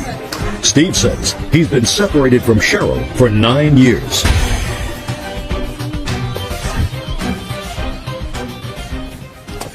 Yeah, this is case number 265 on the calendar in the matter of McMahon versus McMahon. Parties have been sworn in, Judge. You may be seated. Folks, have a seat, please. Mr. McMahon, how long have you and the defendant been married? 11 years before separation. Altogether, how many years have you been married? 20 years. And how long has it been since the two of you lived together? 9. You have children? Yes. How many children? 1. How old is that child? He's 17. Your complaint says that your wife flooded your boat while she was out on the lake. Your boat was out on the lake, and she decided to sort of vandalize your boat while she was in her wave runner. That's what the case is about, that she seized the motor because she flooded the boat and you wanted to pay for the damage to the boat. But I have a few questions before I get there. When I read in your complaint that you and the defendant were separated for almost 10 years, I wondered why two people, if they're separated for almost 10 years, are not divorced. Well, it was filed in 96, and... Who filed for divorce in 1996? I did. Okay. So it's gone on for mostly assets, whose is what it's worth. It's gone to mediation, status conference hearings year after year. We're presently mediation. They should have the final report. Should be. Are you a very rich man? No, ma'am. Are you a very rich woman? No. Well, then what are we arguing about? I don't know. What are we arguing about? Well, we had quite a bit of assets. Like what? We had a business together. Mm-hmm. We had been together for 20 years, so... No, you haven't been together for 20 years. You've been together 11 years. Well, we lived together for a few years before, but we had vehicles and a lot of assets through our business. Miss McMahon, how old are you? I'm 48. So that at the time that you and your husband separated, you were 39 years old. Mm-hmm. Is that right? A young woman. And you want a divorce? Yes. How old are you? 50. You have a girlfriend? Yes. Is that this lady? Yes, ma'am. How long have you been together? 4 years now. You have a boyfriend? Yes, I do. How long have you been together? About a year. It's time. Yes, ma'am. I know. You two people are taking that very precious window. If you think of it this way, your close to 50. For almost 20% of your life, you've been feuding. I mean, if you think about it. If you think about the fact that you don't grow up really until you're 20, and you're almost 50, that means for almost a third of your life, you've been feuding. You, a little less than that. Is that ridiculous? Ridiculous! Do you have lawyers? Yes, ma'am. Do you have a lawyer? Not anymore because I've spent so much money on attorneys. Right! Crazy people. All right. Tell me about this flooding of your boat. Well, as in the police report, we spend a year every year at the river for 10 days. Who does? My girlfriend and myself. So on the second day of our vacation, I went for a boat ride in the morning and the boat wasn't running right, so I was adjusting the idle. The next thing I know, a wall of water hits me, almost knocks me out of the boat, and the engine locks up. And that was your wife. Yes. And did you see how she sprayed your boat and you with a wall of water? Well, at the time I didn't see it because I was working on the engine, but when everything cleared and settled down, I looked and there she was on the wave runner with her soon-to-be daughter-in-law. And I yelled at her, I said, "You idiot, you have no idea what you've just done." And she says, "He happens at the river," and drove off. Nice. Very nice. And your boat was damaged? Very much so, yeah. Tell me about it. Well, after the bilge pumps came on, we had to bail the water out to keep it from sinking because it's been swamped before by bigger boats and it sank, so she knew what she was doing. We put it on the trailer. We had to walk on the trailer because the engine didn't run. Do you have a picture of this boat? Yes, ma'am. Can I see it, please? While I'm looking at it, how big is this river? It's 17 miles long from dam to dam. So it's a big river. Yeah, it's Colorado You just River. happened to find yourself in the same place at the same time? No, the mediator explained to us that he let her know we were going on vacation and weren't available for a court appearance. And I think it was intentional that she was there at the same time we were. Oh, so you had a court appearance? Yes, and we canceled because of our vacation and our work schedules. We went to the river and we missed the court date, and obviously he told her that where we were going to be. How long in advance was this court date scheduled? Probably 60 days. So 2 months. Yeah. And you had to pick that time to go on vacation? Don't you want to get this whole process over with? Oh, I'd love to. So why'd you go on vacation when you had a court appearance? Well, because we weren't ready for the status conference hearing. The mediator wasn't ready. He wasn't done with his Like report. what? What did you need? Well, I needed him to finish his report, and he couldn't finish it. Finish in his that report time. about what? About the business assets. We had an auto repair business that lasted a whole year and a half, and Mrs. McMahon thinks it's worth millions of dollars. And did you sell it? No. Just closed Well, the what do you doors think on happened to the business? He actually moved the business to his residence in Carlsbad from our business in Oceanside. The lot that we had there was over an acre lot, so he had plenty of room to do auto repairs. You're not talking about, you know, Boeing. Judge Judy continues in a moment. He sued me for paternity on his son. Oh, you thought that it might not be your child? Biologically, he's not my child. Oh my goodness, how you people screwed up your lives. I just can't believe it. Real cases, real people. Judge Judy. Steve McMahon says his estranged wife, Cheryl McMahon, flooded his boat, nearly sinking it. Cheryl says the incident was instigated by Steve's anger. Madam, you're talking about, at best, a little mom-and-pop operation out of his house. Is that what you are holding hope of getting millions of dollars out of? No. What I hope to is to get a loan paid off that Mr. McMahon made for this business. That was my hopes. Okay, and is it a loan that you're responsible for? Both of us are responsible Have for you been yes. paying it? Yes, ma'am. Have you been paying it? Yes, I paid up to 97 or 98. Well, that's a long time ago. Who's been paying it since 97? I don't know. I have. You have? Yes. How much? It's like $19,000 I've paid against it. Since 1997? Yes. Do you know that? Well, the loan was only for $20,000, and we paid on it for almost 2 years before that. So Yeah, but you know, that could have been interest. You know, now she says... No, there was she no said, interest. It was a- shh, listen to me. What she says is, she just wants to be absolved of at least half of this debt. May I respond? Yeah, sure. This is why we're going through all these years of court proceedings, because all the receipts and checks and canceled, everything we present in the matter of this loan is fraudulent. So it goes on Just one and second. on. You have $19,000 that she said she's paid so far. Anything else owing on the loan? Yes, ma'am. How much? I think it's about $7,000 or $8,000 right now. What is that, just interest? It was a 15-year loan, and our payments were $225 a month. Okay, so the first couple of years you paid Mr. McMahon, forget it. You know, I mean, that's ancient history. Okay? There's this big piece left. Why don't you just cut it in half and say this was a marital debt, over, finished. Pay it and goodbye. Did you pay a lawyer more than $15,000 over the last 9 years? Actually, I couldn't answer that question because I haven't got a bill for him, but I'm sure it's going to be expensive. Ma'am? What? It cost him $13,000 to take me to court for paternity. Take you to court for what paternity? He sued me for paternity on our son. Oh, you thought that it might not be your child? Is that what you're telling me? Biologically, he's not my child, no. Was that established in the paternity test? Because of the way the law is written in California, if you raise a child over 2 years, he automatically becomes your responsibility. Have you been supporting it? Yes. Well, oh my goodness, how you people screwed up your lives. I just can't believe it. And I have a sense that if I saw you back here in 10 years, you're going to be in the same spot.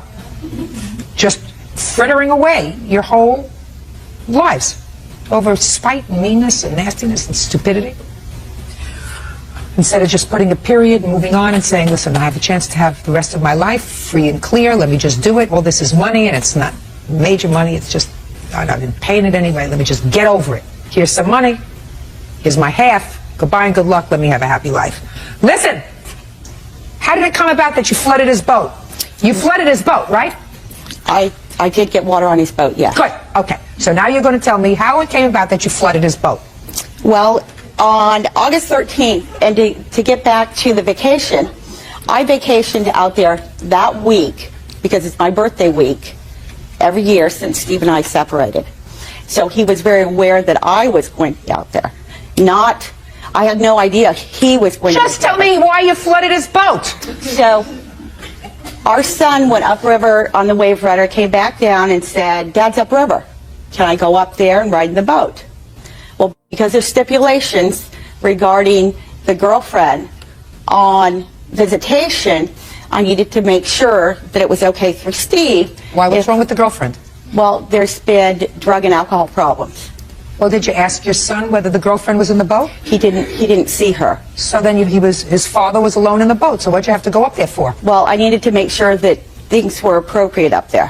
What does that mean? His father was out on the river in a boat. He's 17 years old. No, he's 16. See, he's 16 years old, and he wanted to go on the boat with his father. Can I respond to that? No. Okay. Go ahead. So I went up along with Terry, my girlfriend. There was nobody. The boat was in the water. At that time, I took some pictures of the boat. Why?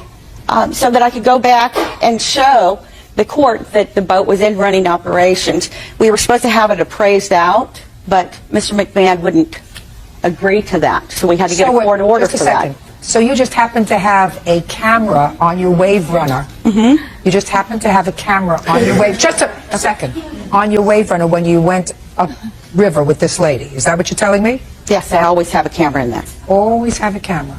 Mm-hmm. Keep going. Okay. He wasn't there. I went back down to camp.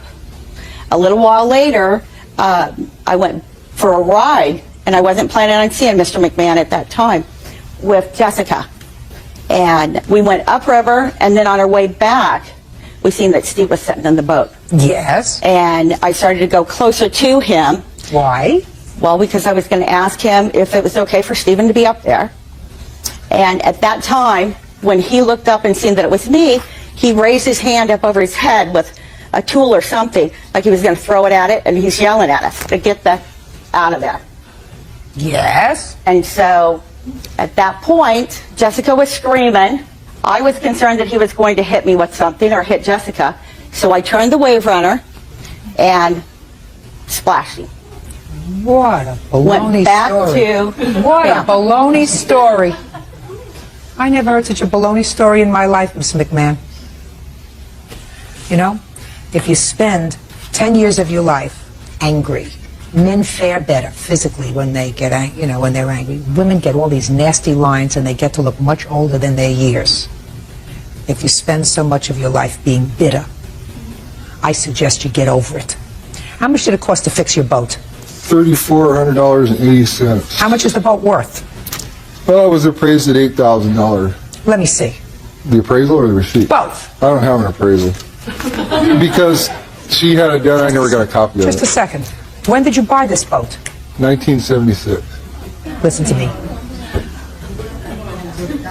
I'm not a stupid person. The boat's 30 years old. Show me an appraisal, sir. I don't have a copy of the appraisal. How large is this She boat? can verify the appraisal. Her appraiser did the work. Just a minute. How large is this boat? It's an 18-foot. It's a classic V drive. It goes Classic. up in value. A classic. Goes up in value. Oh, okay. Let me see the paid bill.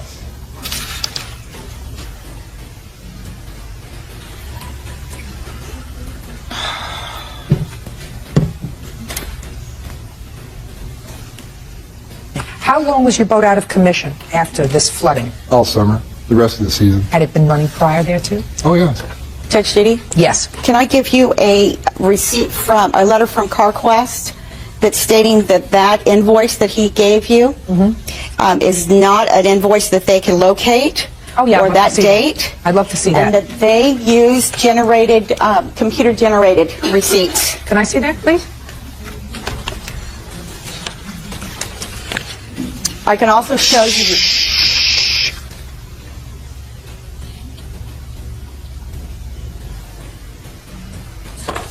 Show this to the plaintiff, please.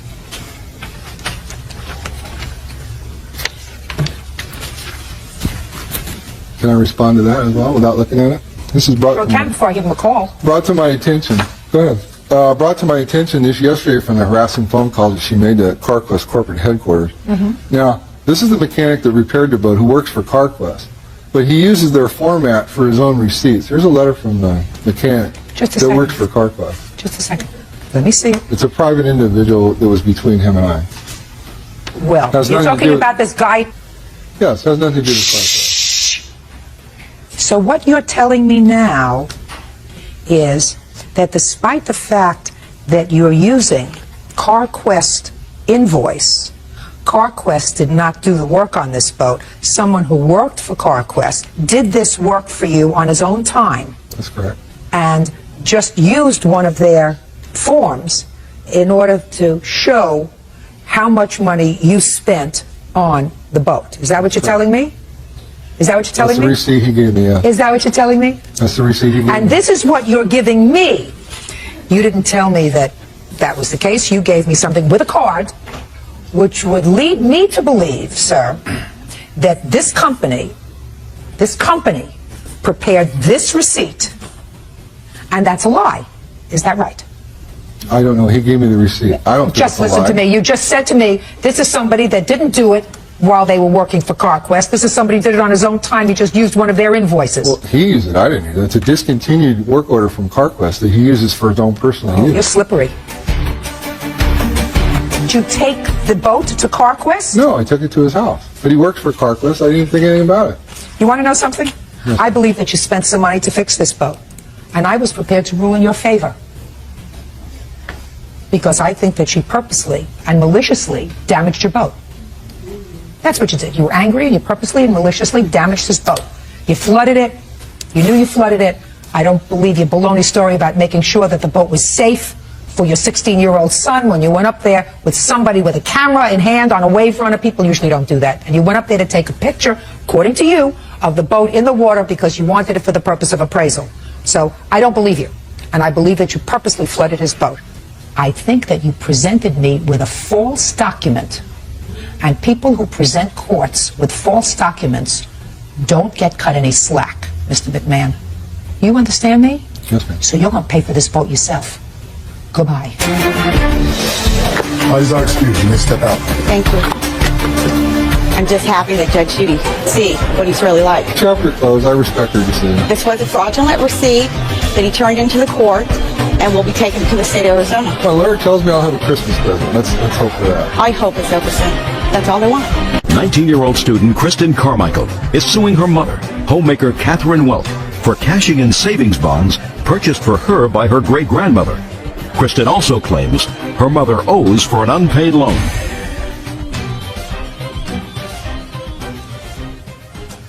Now, this is case number 280 on the calendar in the matter of Carmichael versus Welk. Thank you. You're welcome, Judge. Parties have been sworn in. You may be seated. Ladies, have a seat, please. Miss Carmichael, this is your mother. Yes. How old are you? 19. Had you always lived with your mother? Yes. Until when? last September, the end of last September. According to your complaint, your mother owes you $5,000. $2,000 of that represents money that she allegedly really stole from you because she cashed in some savings bonds that had been purchased for you by your great-grandmother. Yes. She cashed in those bonds and used the money. Yes. And in addition, you say that you loaned your mother $3,000 in order to secure the services of an attorney. She was going through a divorce or separation from her husband. Shortly thereafter, she reconciled with him and she never gave you the money back. Your mother says she used the money as her grandmother would have wanted her to use it, the money from your bonds, and that the $3,000 that she acknowledges that you gave her for an attorney was a gift. That's your defense. Is that right? Okay. When did Kristen's great-grandmother purchase these bonds for her? She began purchasing them in 1990. She purchased them for any of her other great-grandchildren? Yes. How many? The 2 other children. Your 2 other children? Mm-hmm. How old are those children? Amanda, that's sitting there. Is how old? She's 23, and my youngest is 11.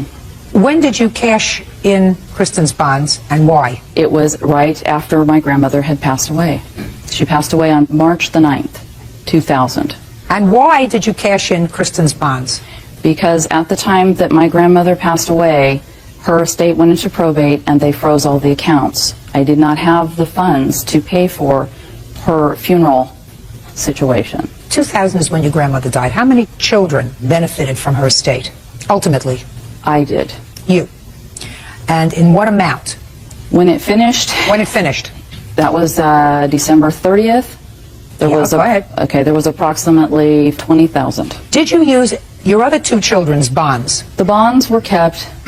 As far as I know, 2 other bonds from my youngest daughters were used. My oldest daughter had already cashed all of her bonds. How much did you get for your this daughter's bonds? I do not recall. I don't have the paper for it. I do. Can I see it, please? Yes.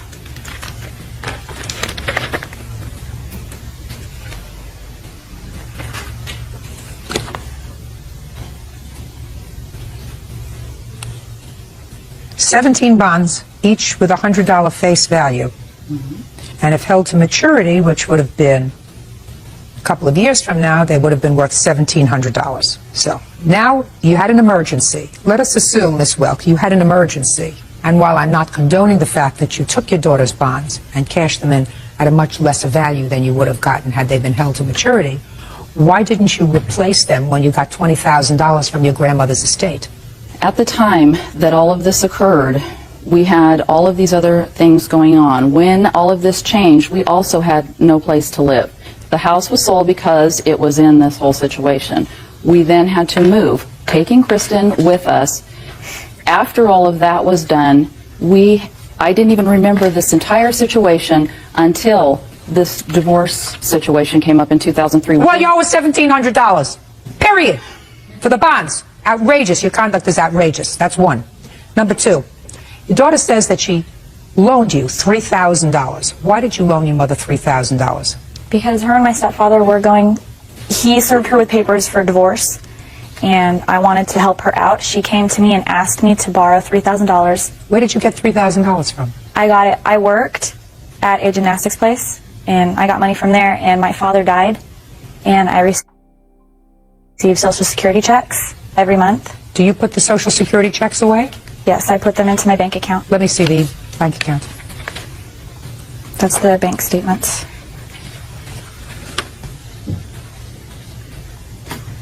On June 18th, she transferred $3,000 into your checking account. Is that correct? Yes. And that was for the purposes of securing an attorney in your matrimonial case? Correct. And then, according to your answer, within a week, you and your husband reconciled. Right. Why didn't you give her back the money? Because first of all, it wasn't a loan.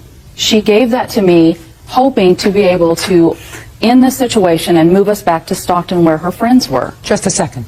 Did you come to her and ask her for money to go to an attorney? No, ma'am. What was the $3,000 to be used for? It was used for the attorney. Just a second. Are you telling me that you gave the attorney $3,000 and within a week's time the attorney would not give you back the $3,000? Is that what you're telling me? I can show you what he said. Listen to me very carefully. Don't show me anything. Are you telling me that she gave you the $3,000 for the purposes of securing an attorney? that you gave the attorney a retainer of $3,000. Within days, you reconciled with your husband, and are you telling me the attorney did not give you your retainer or most of it back? I'm going to call the attorney. I have it right I'm going to call the attorney because I have to, because you understand, don't you, that that would be unethical for the attorney to have kept the $3,000 if the attorney did no work. He returned $889 of the $3,000, and I have his bill here if you would like to see how he used it. Sure, give it to me. Well, let me ask you this question. How much of the $800 that you claimed the attorney gave you back did you give to your daughter? I asked you a question. How much of the $800 that he gave you back did you give to your daughter? I didn't. You're some piece of work. Judge Judy continues in a moment. Children take from their parents. Parents don't take from their children. And later today, when I found out that he was having a baby with the other lady, I asked him if he was going to be with me or her, and he couldn't tell me. You couldn't make up your mind. Correct. Couldn't find your mind. real cases, real people. Judge Judy. 19-year-old Kristen Carmichael says her mother, Catherine Welk, cashed in savings bonds purchased for her by her great-grandmother. Catherine says Kristen gave her that money. Is this June 18th, 2003 or 2004 that you gave this money to your mother? 2003. 2003. And your mother says that within a couple of days, or within a week, she reconciled with her husband. Then what is all this stuff here from September of 2003 from the attorney? If you reconciled with your husband, why is he still doing things in September of 2003? I questioned him also. Oh, give me a break. Give me a break. Has absolutely nothing to do with this case. You owe your daughter $3,000. For that, you owe your daughter $1,700 for the bonds. $4,700. Listen. Children take from their parents. Parents don't take from their children. You're supposed to, if you bury your grandmother, it's your responsibility. It's not her responsibility. If you get the money back, which you did, which you clearly did, immediately, if you had an emergency, you reimburse your daughter. And if you're having a problem with your husband, and if your daughter is nice enough to give you money because you asked for it, for an attorney, and if within a week you reconcile, then you say, honey, here's your $3,000 back that you've been working for. I wouldn't take that money from you, instead of giving her a whole bunch of excuses. Judgment for the plaintiff in the amount of $4,700. Parties are excused. You may step out. That was my money that I loaned to my mom. I didn't come to her asking for it. She gave it to me. She needed to pay me back. And all it's done is teach me a lesson that my youngest daughter will pay the price for this daughter. We got into an argument over something absolutely ridiculous, and we got into a confrontation, and she kicked me out. It's very difficult. I have worried day in and day out since she left our house, not knowing where she is or how she is. She does not care about any of us. I would like us to have a mother-daughter relationship.